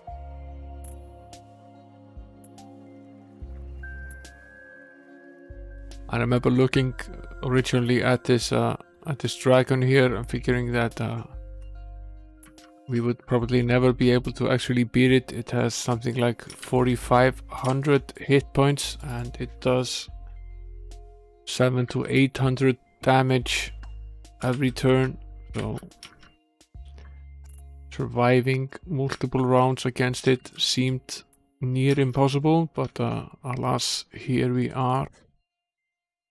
We are certainly of a high enough level to do this now, and almost doing this without breaking a sweat. But of course, our level of protection is also very high now. It's 95 and 84 against magic, so only a very small percentage points of his actual damage reaches us.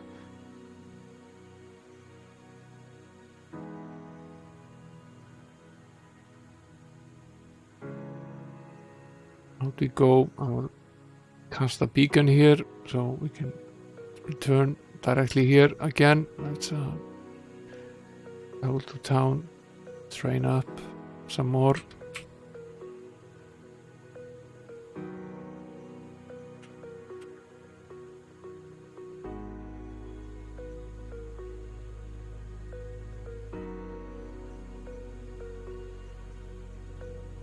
Back is at a point where there is a pretty high level of skill needed to level him up now. It somewhat appears that at some point that the experience for the levels sort of overruns and it becomes less.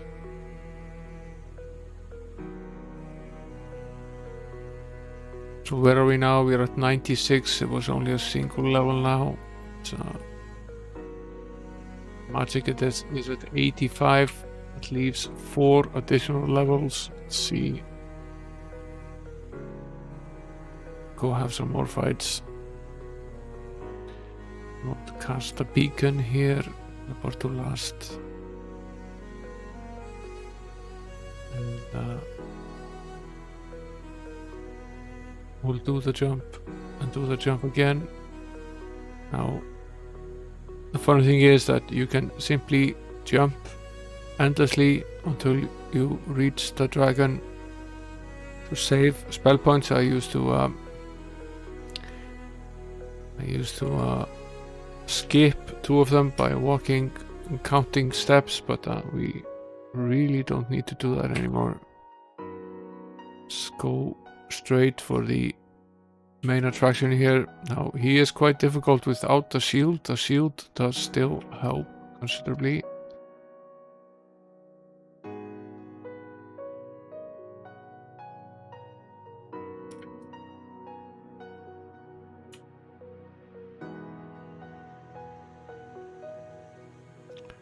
So, raise Sir dead here. This one is not going as well as many of the others have in the past.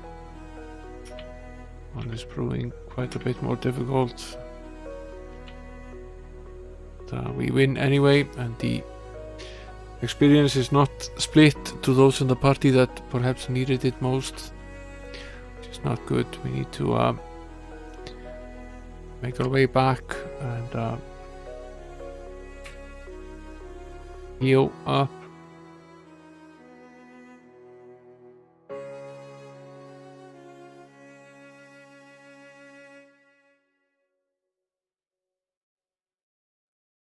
Now both of the paladins are dead, so we need to travel manually to town. Let's we'll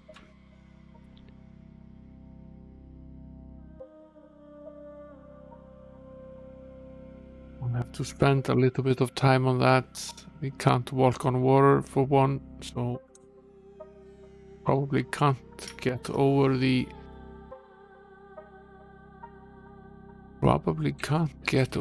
water either, so there's a question of how exactly we can potentially get out of here.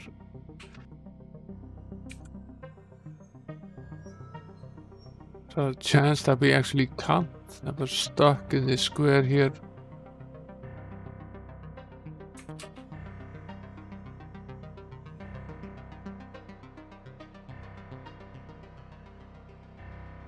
Which would be very funny.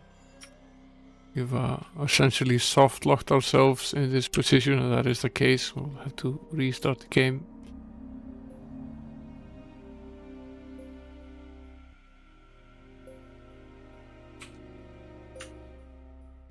Go back.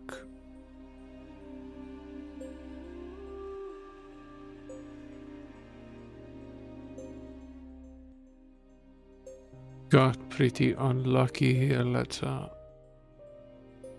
jump back in it, literally.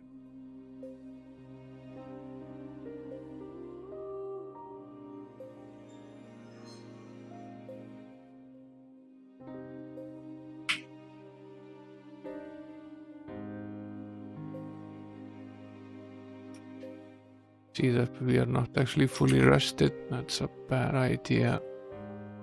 Probably why we died earlier.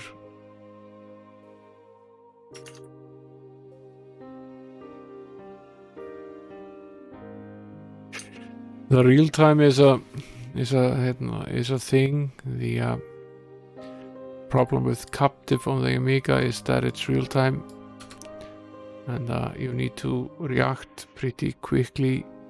It's a very different experience to this because you can stop to think and assemble some sort of strategy, particularly if you're dealing with a very difficult monster, which is something that is much harder to do when it's real time.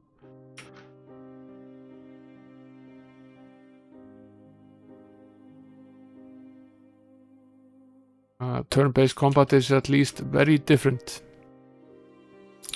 to real-time combat, that's for sure. Both variations are still called an RPG, so in a way, both are valid. The thing that makes Captive particularly difficult is that basic plot of the game is that you are a controller of 4 robots which are traveling through different planets, rescuing you from wrongful imprisonment. So they are in fact trying to get you out of prison, and they have to travel through various planets filled with all sorts of enemies to try to get you out. And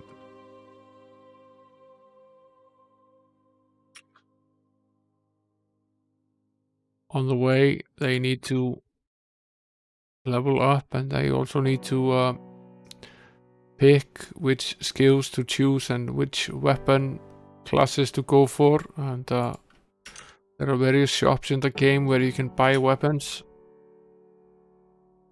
The most difficult part about the game is deciding in which order to do this, when to buy a certain weapon class, and how to puzzle all of this together, because if you waste a lot of resources, you very quickly run out of money and die simply because of that. If the monsters don't kill you, the fact that you don't have money to spend on the right weapons will. So I remember starting that game over and over and over and over, trying to find the correct ascension path. It is, as many of these games are, absolutely tough as nails. But I did eventually reach the final level in the game, and I have that save game somewhere, so I know for a fact that it is beatable. It's just tough. Yeah. There was this joke the other day which made me laugh a bit. What's the difference between a long-term bond and a retro gamer? A long-term bond eventually matures and makes money. Not to be taken the wrong way, but this is a hobby that never ends. You always find something new that you would like to spend some money on. I guess that's also true for most other hobbies. There are no hobbies which are cheap. It's just a matter of finding something that you enjoy, and if you enjoy it and if you're spending a little bit of your money on it, then it's probably fine.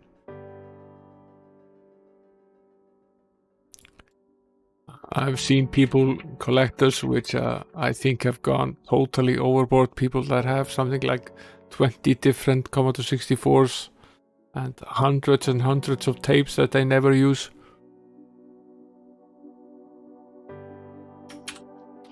So, like with anything, you can obviously go way overboard in your hoarding. That's a thing.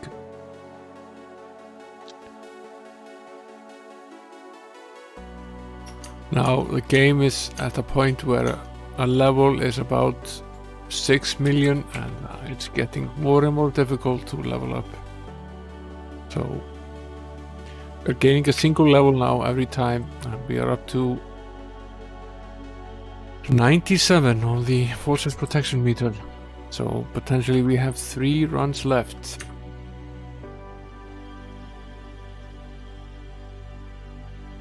We gain 1 level every time. We have 3 runs left to the Dragon's Cave. Suppose we can do that. Doesn't take all that long.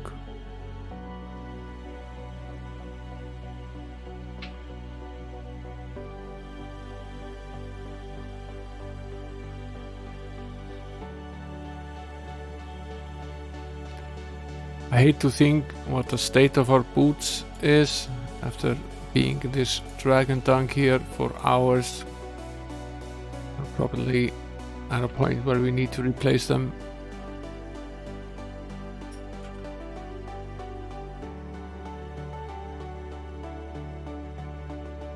What I like most about this retro computing hobby is not so much the gear, which I do like, but the people. The people are the nice part. There's some pretty excellent people in the retro community, and most of them are nice. There's the occasional person that isn't always nice, but that's probably true of everything. The vast majority of people are very nice.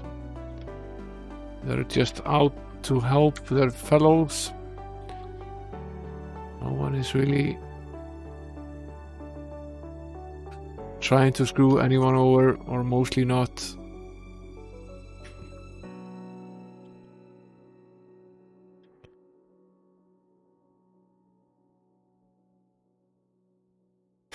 Yeah, the thing with the shoes. I've been in a relationship now for 20 years almost, and with the same woman, and I still don't quite understand the shoe and purse thing, but I'm getting there. So basically the rule is when you need a new dress, you also need a matching purse and perhaps matching jewelry to go with it.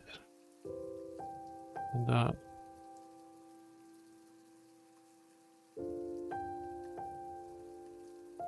I suppose that's similar for many other things. I can't imagine that many wives think we're not insane when we're buying the 3rd or 4th copy of the same thing. Why would we possibly need many items of, for example, the same game? Why is that a requirement? It doesn't make much sense. We still do it, so let's wake everybody up here. We got attacked here while sleeping. It's potentially not a very difficult fight, but we should probably still at least be on our feet.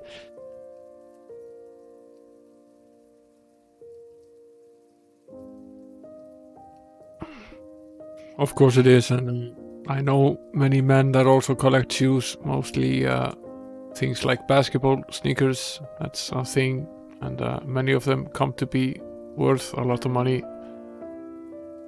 Yeah, Gleeser, it's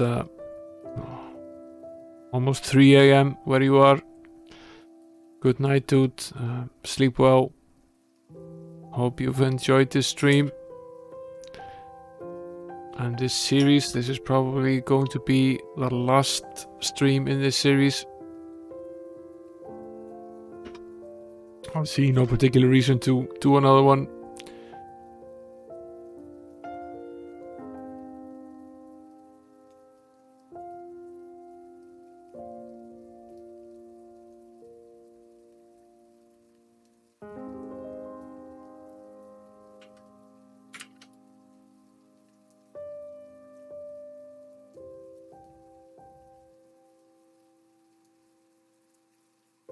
Yeah, good night, Chiz.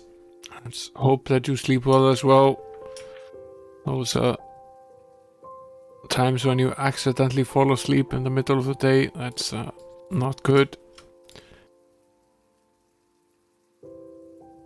I sometimes do that when I'm putting the 1-year-old to bed. I take him to bed and I lie down with him, and then I fall asleep, probably before he does, and then I wake up. I think slept like an hour at 9 o'clock at evening. That's not particularly good for your sleeping habits.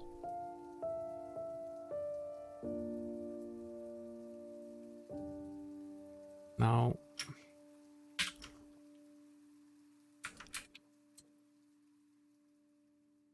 let's try to get out of here without having endless fights. Let's just have a few of them. There isn't really a peaceful way to get out of this cave.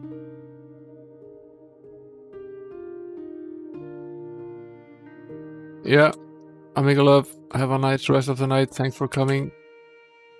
Good to see you here.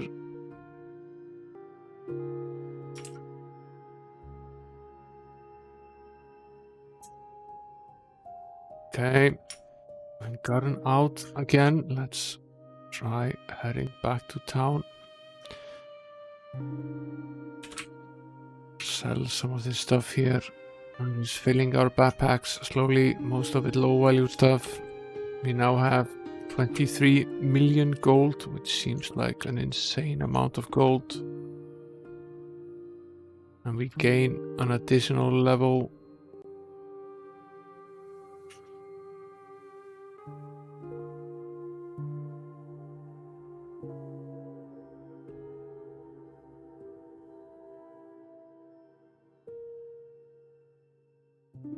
Cast the spells and then save again. Our protection from the elements is now at 98, so 2 points to go. Let's do 2 more of these trips here.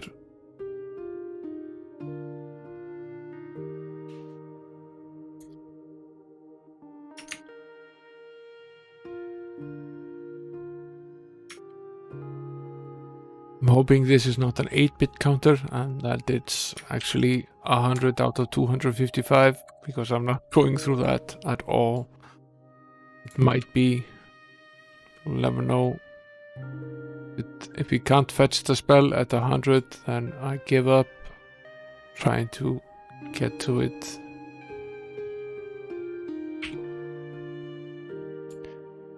To have one more bout here or two with the dragon. I'll cast the, and I will simply quick fight the dragon. We are really at that point where we can actually do that. All we have to do is cast a shield and quick fight him to death. Seems sort of crazy, but it's also true.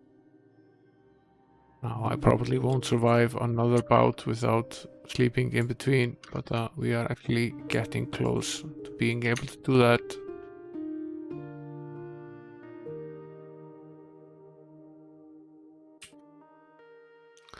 Cast the shield and just beat him to death. He's done. Let's do this fight here as well at the end.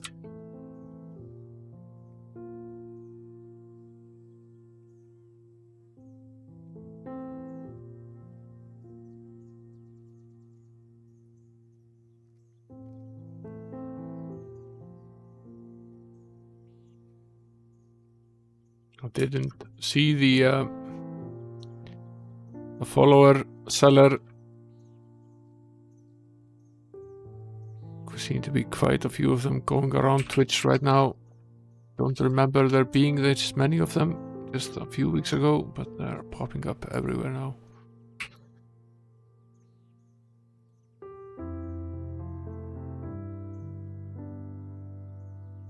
Let's see.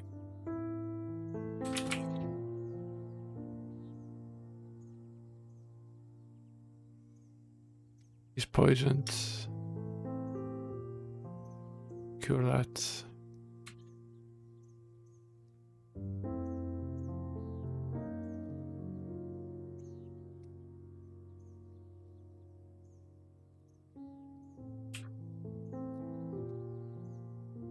Our fry attack needs about 4 million to level up to the next level. We can do that in one run. That should bring the forces to even 100. Let's rest here. Recast the protection before going back outside. 88 and 99. That seems like an insane number. Let's cast the beacon here. Go inside. Now I want to try something here. I want to just run through the middle and kill all of them. And not collect any of the gold. We don't really need it at this point in the game. It barely hurts us at this point. They're pretty much unable to even do any damage. What I want to try here if we can simply just do this. Yes, we can. We can easily, at this point, without any magic or shields, just go through the dragon. So we've leveled up to a point where the dragon is just like a regular enemy. Seems pretty crazy. Let's still rest here before fighting the second one.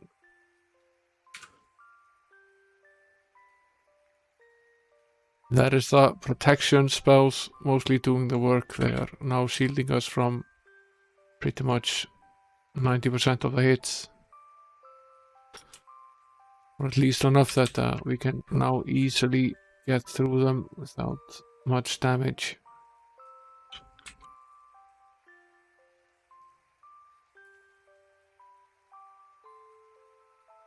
Potentially, this is still not enough to get the spell there.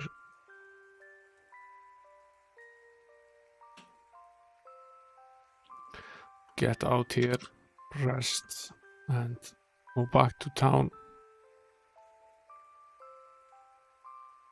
Don't think I actually picked up any items now. No, I didn't.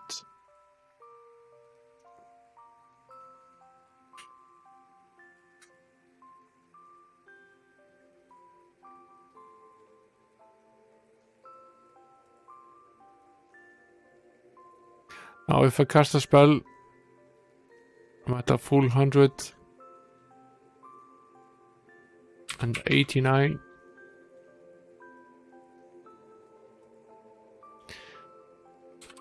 Let's see if this helps.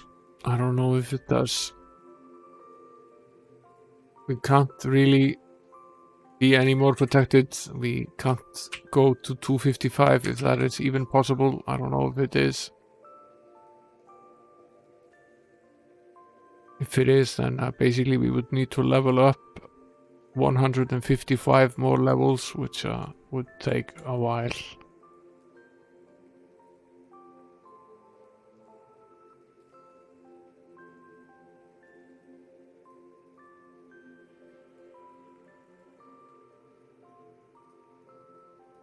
Let's see. Now here's the dead zone. This is the final attempt, at least on this stream, to try this. Teleport 2 squares, or maybe a scorching wind burns your soul. And this is the same message as always. This is ground zero. No one survives. Everyone dies.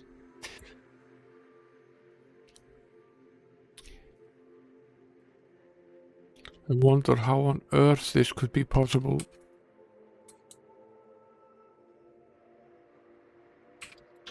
I'll try one more thing here.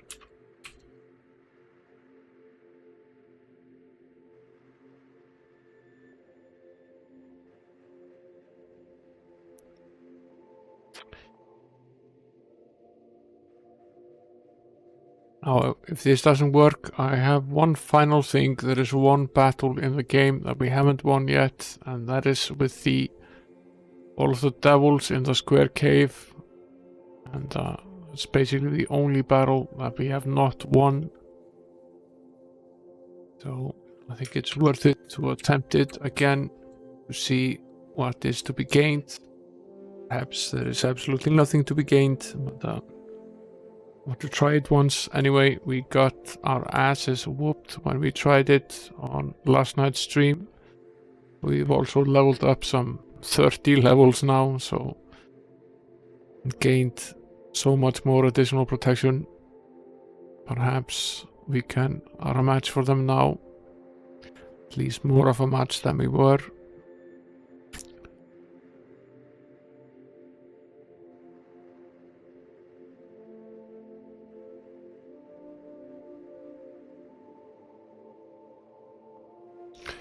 And I also want to check if the circus happens to be here. I would like to solve that particular riddle before leaving again. What I want to try to do now is I want to rest here and cast the protection spells.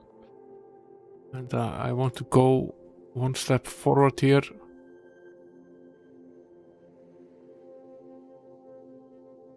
And that is still the same. We end up here at the end of D4.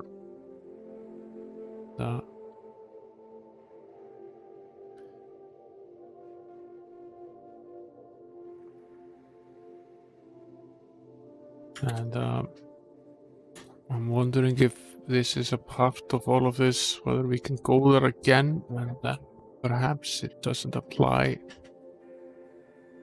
Gonna cast the beacon, or at least a town portal spell, and go back there.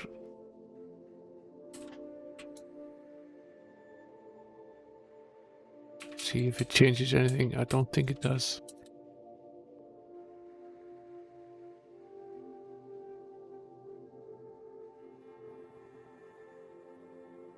Not travel on the route here.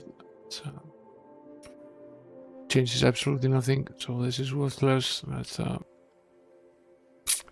make another go at the square cavern.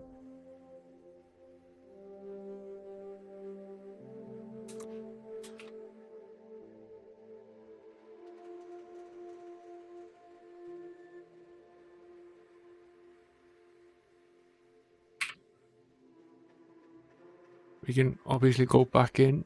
What I like about this game is that you can do everything as many times as you want. There is no particular limit as to how many times you can finish off some fight or another. These fights should be significantly easier now, if a bit tedious.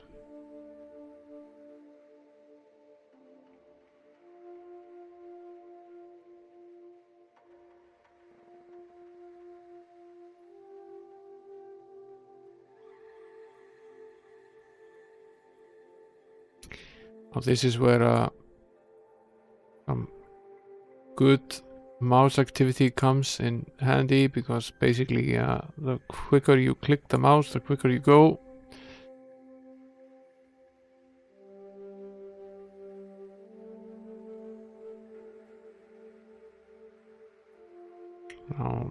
I definitely would like, I like the quick fight option, but the real problem with it is that unlike the Mega Drive and Genesis version, it doesn't actually allow you to set a spell, and that would greatly improve it. It's one of the biggest drawbacks of this version. It would be very good if that was an option. The game has decided to throw at us an endless amount of bowmen here. They are scared out of their wits and are mostly just running away from us. this would be a pretty short battle, I think, despite there being almost 200 of them to start with.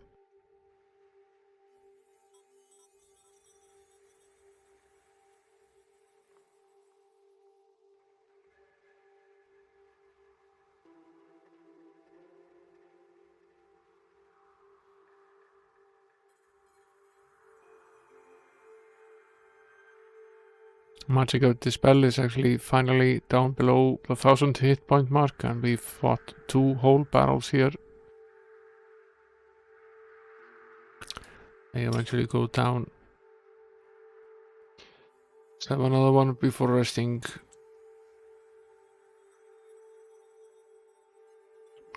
Lots of ninjas. Let's take them out with some spells and then fight the wizards. I don't think they will actually be able to land a single damage point on us. Their magic is mostly inefficient. We have almost 90 protection against magic, so pretty little they can actually do, even if there are 250 something of them. I don't think the game can actually have any more. I think the limit is 255.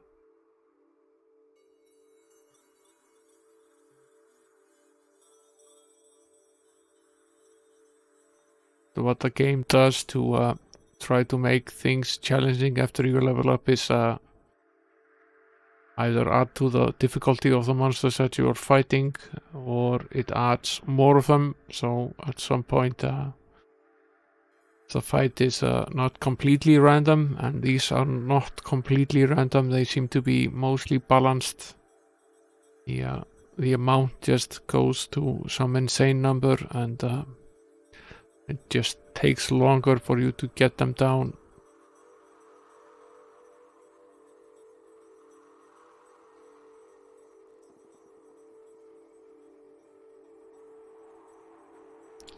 Now, at this point, they seem to be running away in droves, so eventually this will not drag out much longer.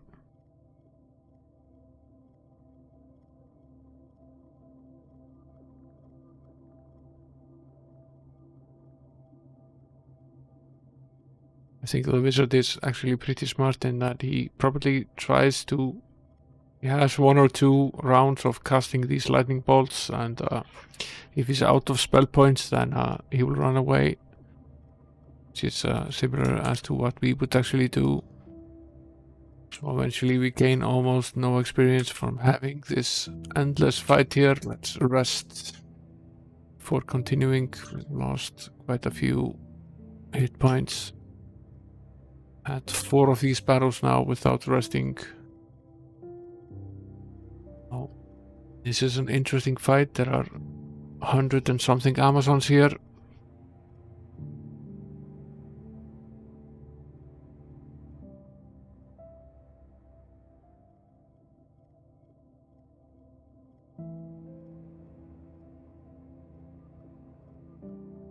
They are mostly running away, it seems.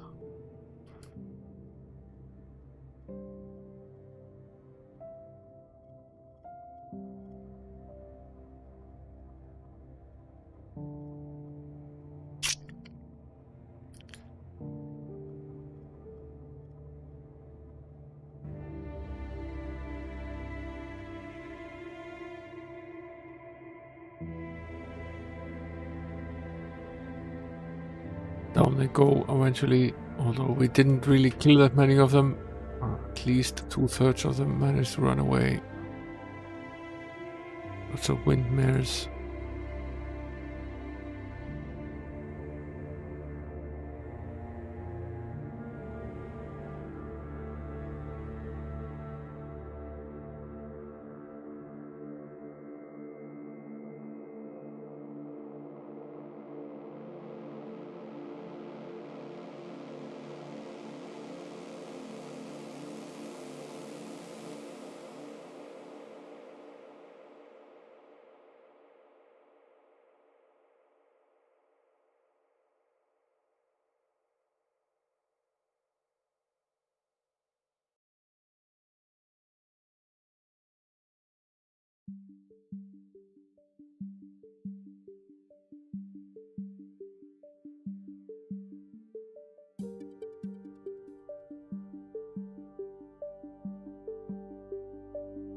They go down eventually, and this time around they at least did not all run away, so we eventually got a decent amount of experience for completing this battle.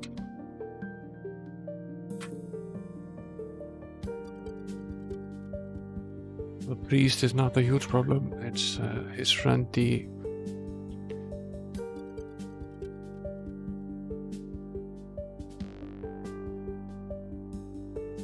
high priest that is an issue. I don't think the paralysis spell will actually be effective at all on us at this point. It will probably take a while.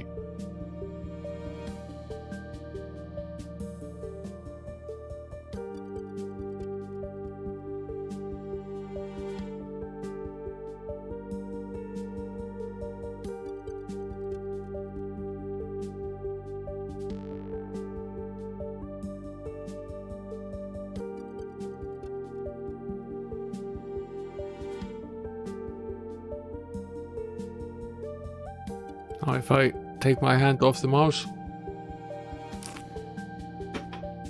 things slow down quite a bit, so it's a good idea to move it along as quickly as we can.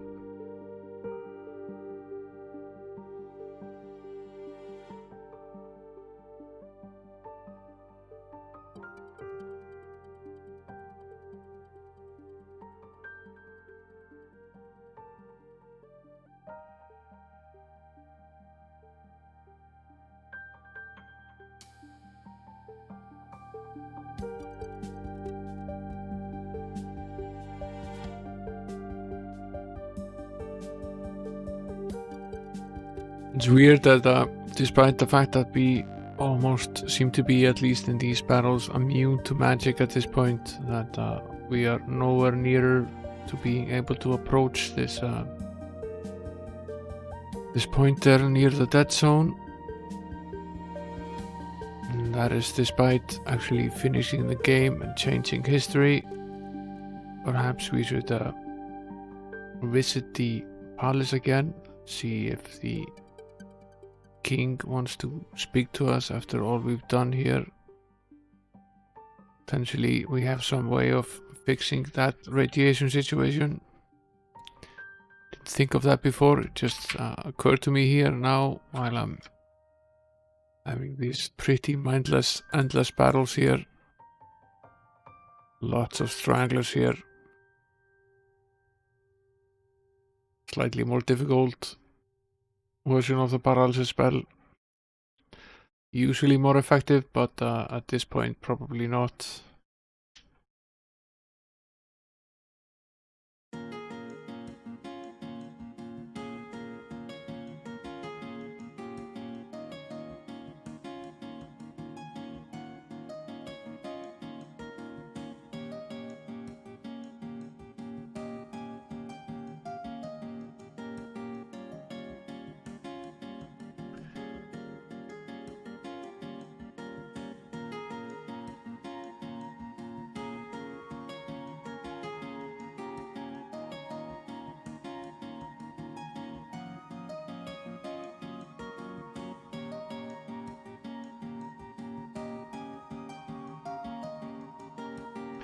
Good night, dude. Thanks for coming. I hope you enjoyed the stream.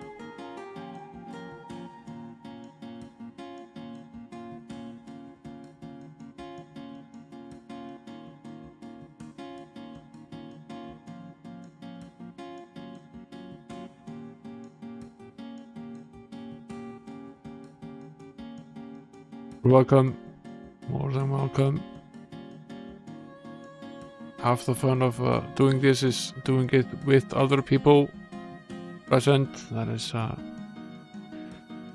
it's a lonely experience playing computer games. Much more fun if someone is there with you.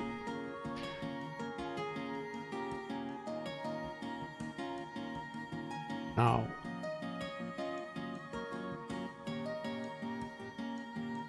how many of these have we done? We've done 1, 2, 3, 4, 5, 6, 7. Okay, there are at least 3 more, as I remember. potentially more. No, there's a Kronman trap there. He will explode. Won't be much of a problem.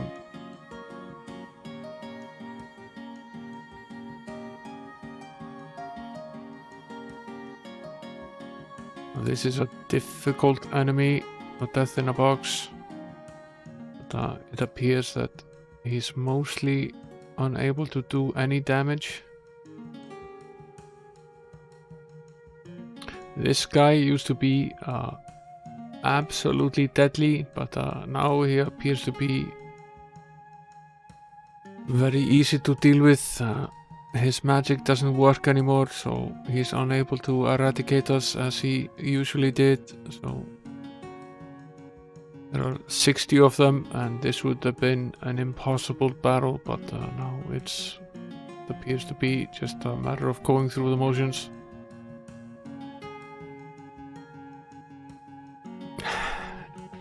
That's one potential solution, that I think the death in the box actually uses the head image, so I don't think she's ever been at the top. You only get to see the monsters at the top. They are very rarely at the top. They are hiding somewhere beneath, particularly in this dungeon. Most of the game usually places 7 or 8 fairly easy enemies at the top of the list, and then potentially 2 or 3 ranged enemies directly below it, and then a good number of fairly difficult ones below that. So it's usually a 3-tiered attack approach by the enemy. So in this case, the Kronman trap was in the middle, and those are the kind of enemies that explode, and they do a lot of damage before they go down. So potentially they would take away a lot of hit points while you were completely unable to attack them because you had to focus on the enemies in front.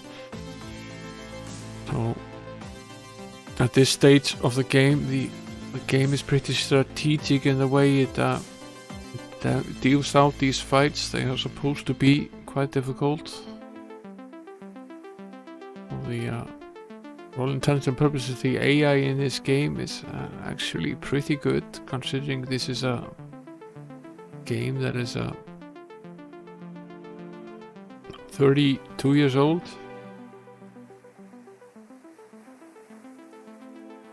And that ran just fine on a Commodore 64 and an Apple II.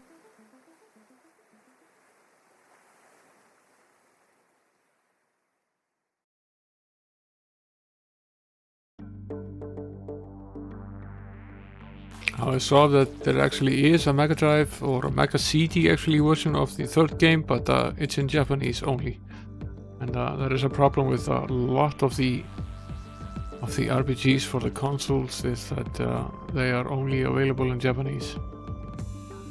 It seems that the Japanese are very fond of these games, and even if the game was originally in English, the only version that exists for some of the consoles are the Japanese versions.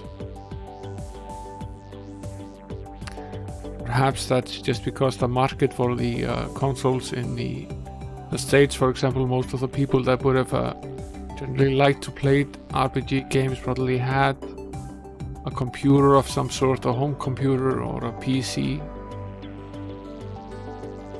So potentially the market just wasn't there. It was rather it was more likely that it was the kids that had the consoles. Most of the adults had some form of a computer.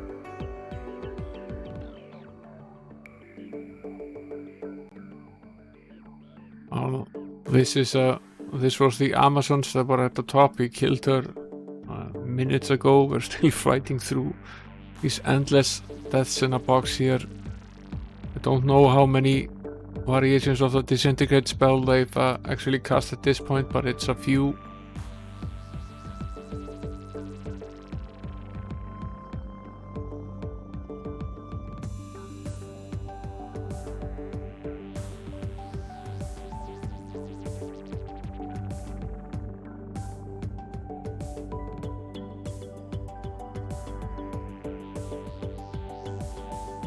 How many experience points is that?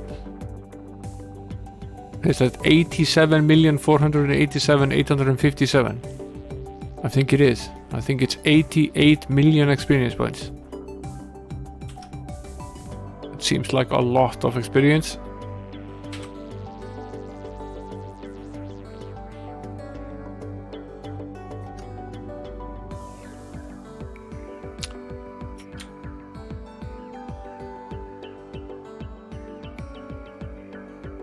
It's very tempting at this stage, despite having finished so much of this cavern, to just go back and save this state.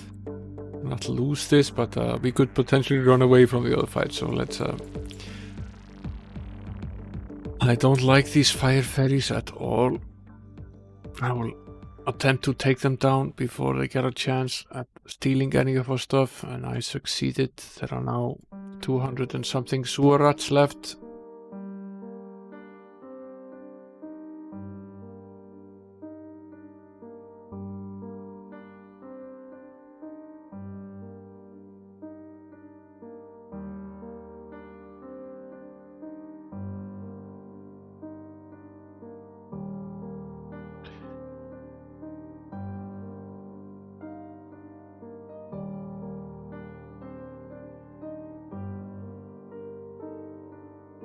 At least they aren't casting anything, so this shouldn't take all that long.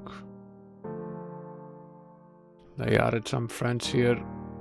Somewhat tempted to just try casting some spells to try to get rid of them. That's probably will take as long because we have to pause. Let's just continue attacking them.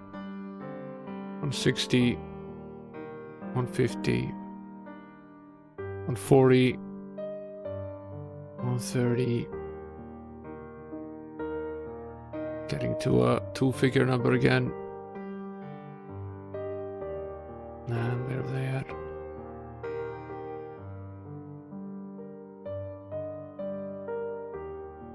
80, 70, 60,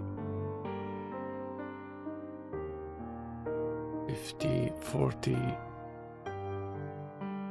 30, 20. I'm fairly sure that the maximum number of monsters is 256, and we're basically reaching that number now, so there is a fixed limit as to how many of them there actually can be at any given stage. We don't even have the protection spells in place. Let's go up here. Now the Enchantress, she used to be fun.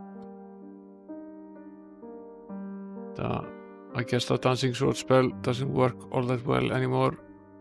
I'm interested in seeing if the dancing golem is actually, the stone golem is actually something that we can now just beat with regular hits.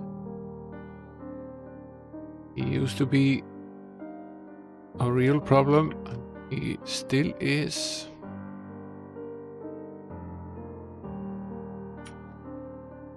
We're still unable to beat him using regular attacks, but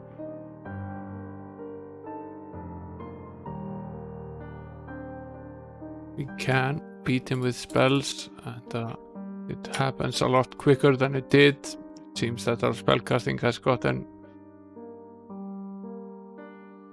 quite a bit higher than it was.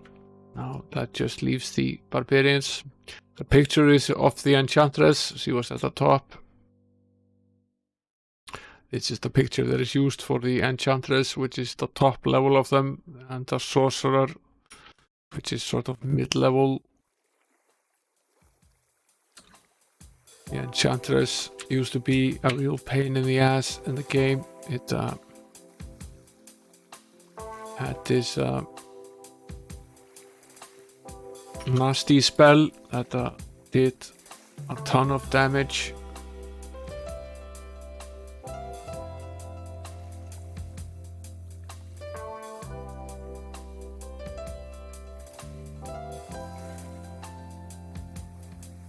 That would usually eradicate a character or two, and she would often hide somewhere near the bottom of the enemy list, and you would need to snipe at her with either the archer or the sorcerer to try to bring her down before she was able to bring you down while fighting the monsters at the top.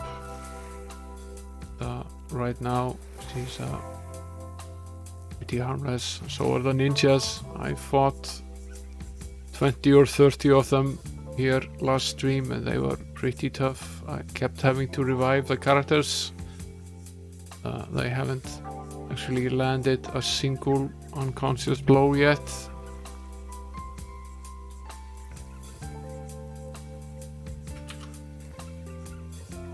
We are pretty much near the end of these fights. They weren't all the way to the end, even though I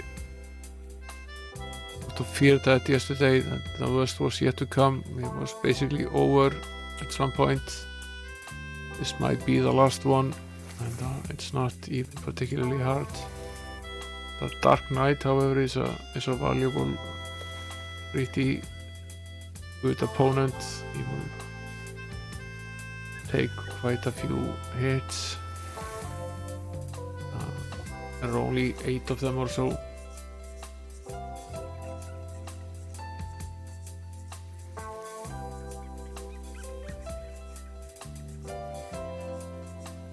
They're absolutely brainless fights. We're just mashing the mouse to bring them down, let them run away.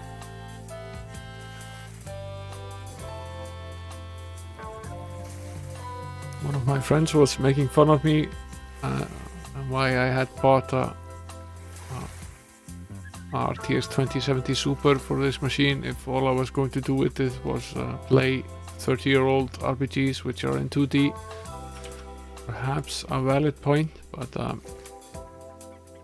still using the NVENC and the other video encoding features of the card. I also do play some modern games, so it's not entirely correct on his behalf that I'm only using it to play 30-year-old games. Still a pretty funny joke. Now, here is the battle where I fought myself all the way here to have with these 66 Devil Kings. And they are still tough, I see. Let's see if we can do any sort of real damage to them. Probably not. They're immune to magic. And there are 66 of them. And their spells seem to still work, so I'm at least able to do some damage to them now, but the Holy World spell does not work. We are not going to survive this. I'll run away. This battle is probably not possible.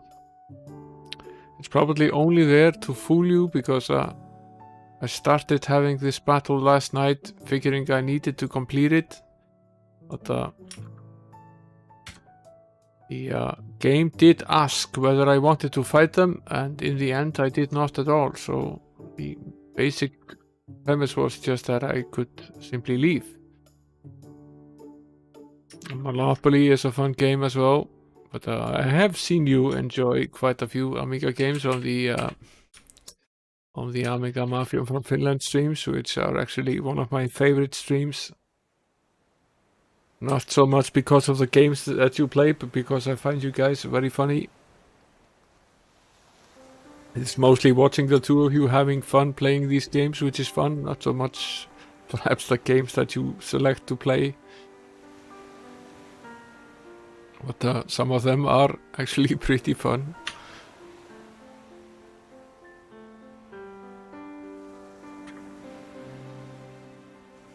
Oddly enough, my friend and I, we used to play a lot of North and South back in the day.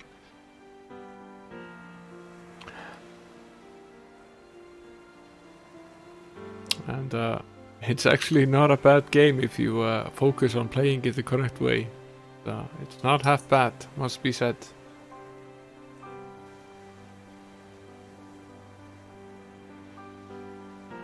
Now let's see. We found a hero medal plus 22, which is just an insane amount of added personality. The pearl choker is 25. Let's see if we can actually wear this.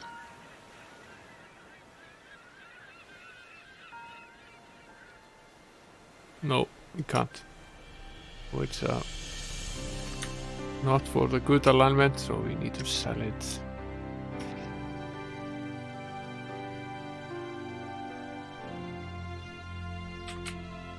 You say missionaries, I say mafia. It's the Amiga Mafia from Finland. Who knows what the M stands for?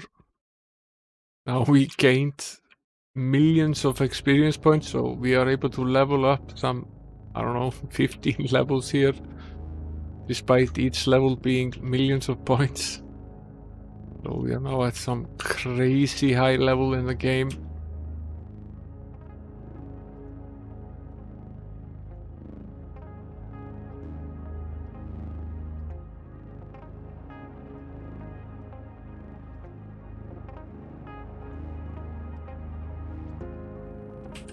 I think it was 87 million that we got for beating these the endless list there, and sort of wondering how many points it is that is between levels now. It's hard to say. The maximum seems to be around 6 million. That's probably the max in the game. So we're off a pretty high level now. I'm curious whether if we rest at this stage and we go here, whether if we cast the protection of the element spell, what figure are we at? We are at 114, so it is in fact at least an 8-bit value, so it's not simply a matter of being at maximum at 100, so that's not the case. Protection for magic is now 104.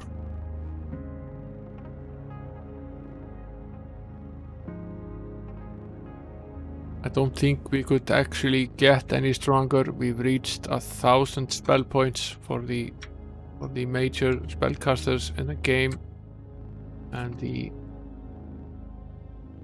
even the secondary spellcasters now have over 600, which seems like an insane number of spell points.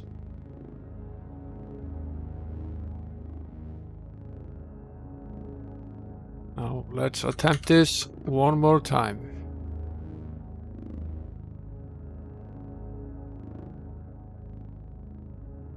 It's still not possible to get through this. Interesting.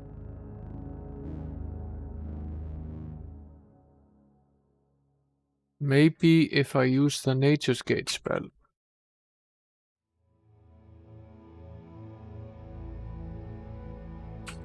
I'm finding it very unlikely that you need to be leveled higher than this to finish this. It's absolutely impossible. So we are now basically at level 93. How unlikely is it that anyone has ever gone above that much in the game at all? So where are we now? We are here. This is the weirdest spell in this game. It really is. Keeps sending us back here.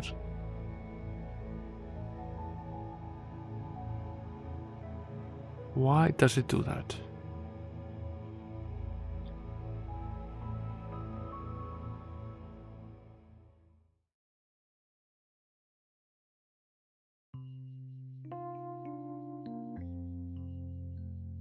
Now, for all intents and purposes, Akmavin, we are done with the game. we finished the end sequence of the game, and we've won the experience for doing so.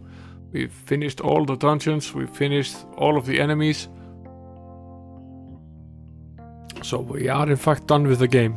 The only thing is that there are still 2 mysteries that I haven't solved. One of how you get this spell there in the dead zone, and how you figure out how to use the circus.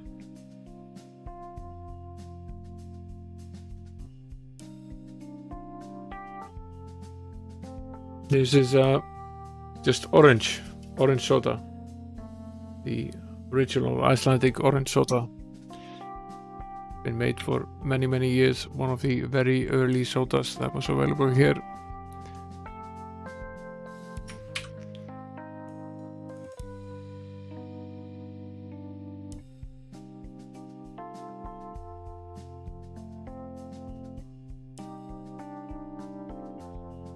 Now, what did the game say about Nature's Day? It's one of the... There are all sorts of weird hints all around the game. Day 93 is Nature's Day. That's interesting.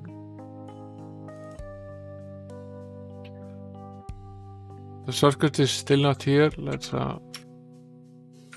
Day 93 is Nature's Day. Let's head back here and check into the inn. Buy a lot of food, dismiss the hireling so we don't have to pay him because I'm cheap, and sleep a lot.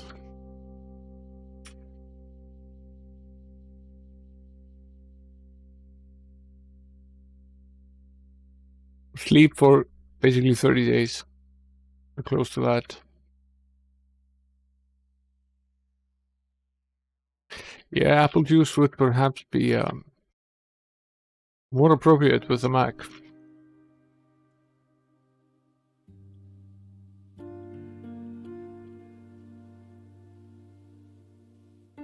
Now it's day 90, it's a new moon cycle. I want to go in here, buy some more food, and go visit the circus, see if the circus is there.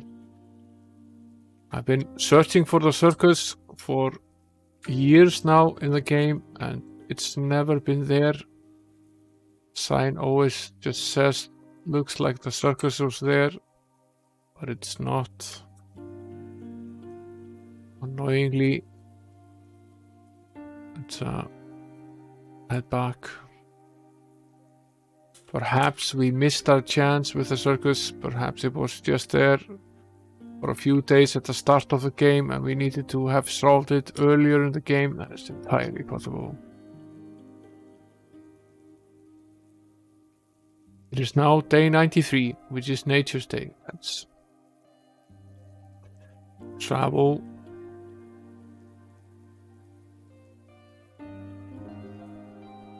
Should save. Not that we've really done anything, but I should save anyway. Let's go outside and try to cast the Nature's Gate spell. Buried in the void, which compromises the dead zone, the ancient spell Starburst has lain hidden for many years. That is until now. We've solved this. Finally, we've solved this.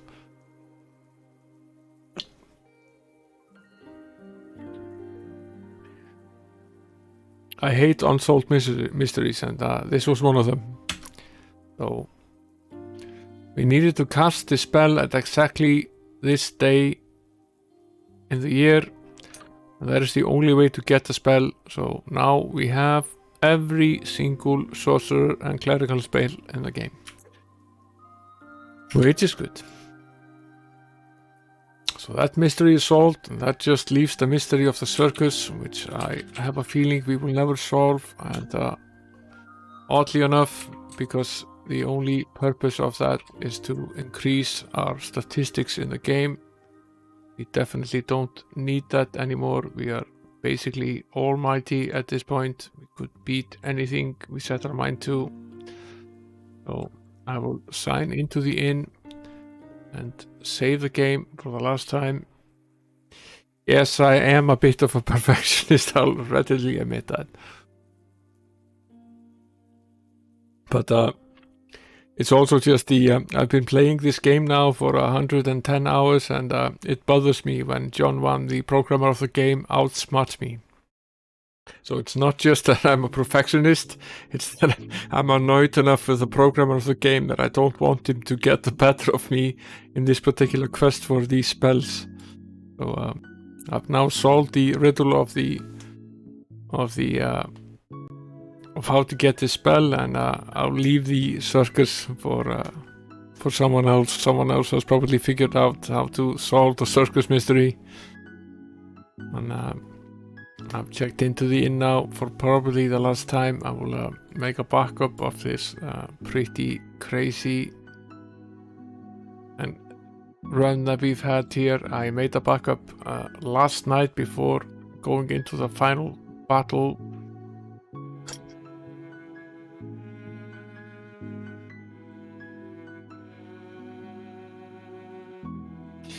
I'll just call it level 8x. It's a very high number. I will copy the roster file in here. I have a backup of multiple different times in the game. So at this point we now have a backup of pretty much most of the major points in the game. And just do a little tidying here, and we're done with this game. This will be the last stream of this particular game. Today is probably a day off unless I decide to go ahead with starting something else. I doubt it. I'll probably enjoy a break. I've streamed now for I think it's 31 days in a row that I've streamed. I streamed every day to try to get this game completed. So I think I'm due for a day off from streaming. Not that I don't enjoy it, but I think I'm still due.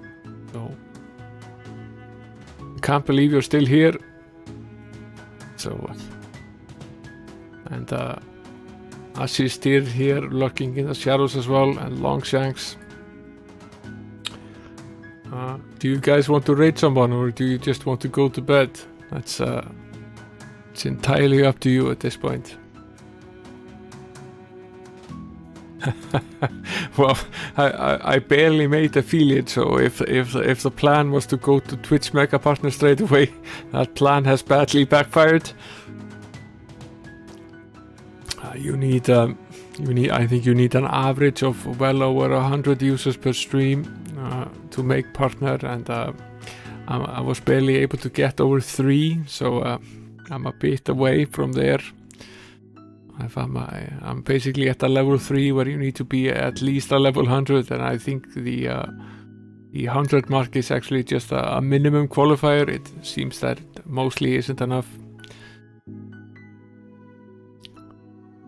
Yeah, no doubt I will get more viewers with the Amiga. The plan was to start with this game to practice, and I needed to practice streaming and to get comfortable with the platform, and that certainly worked out just fine. And I've also gotten to play this pretty great game that I've been trying to beat for many years, and actually managed to complete it. So that's also an achievement. That was nice.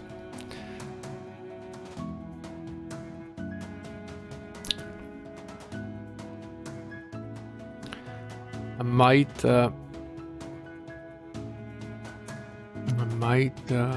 raid someone if you're feeling up to it, guys. I might drop in Tundara's channel. He's I think he's playing Bard's Tale still.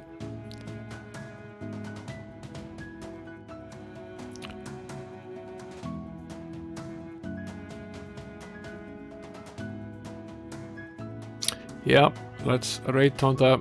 Sounds like a fine plan. I'll set up the raid and switch here. Thank you guys for coming. I appreciate it, and have a nice rest of the night and sleep well. Well, hopefully see you later. Bye for now.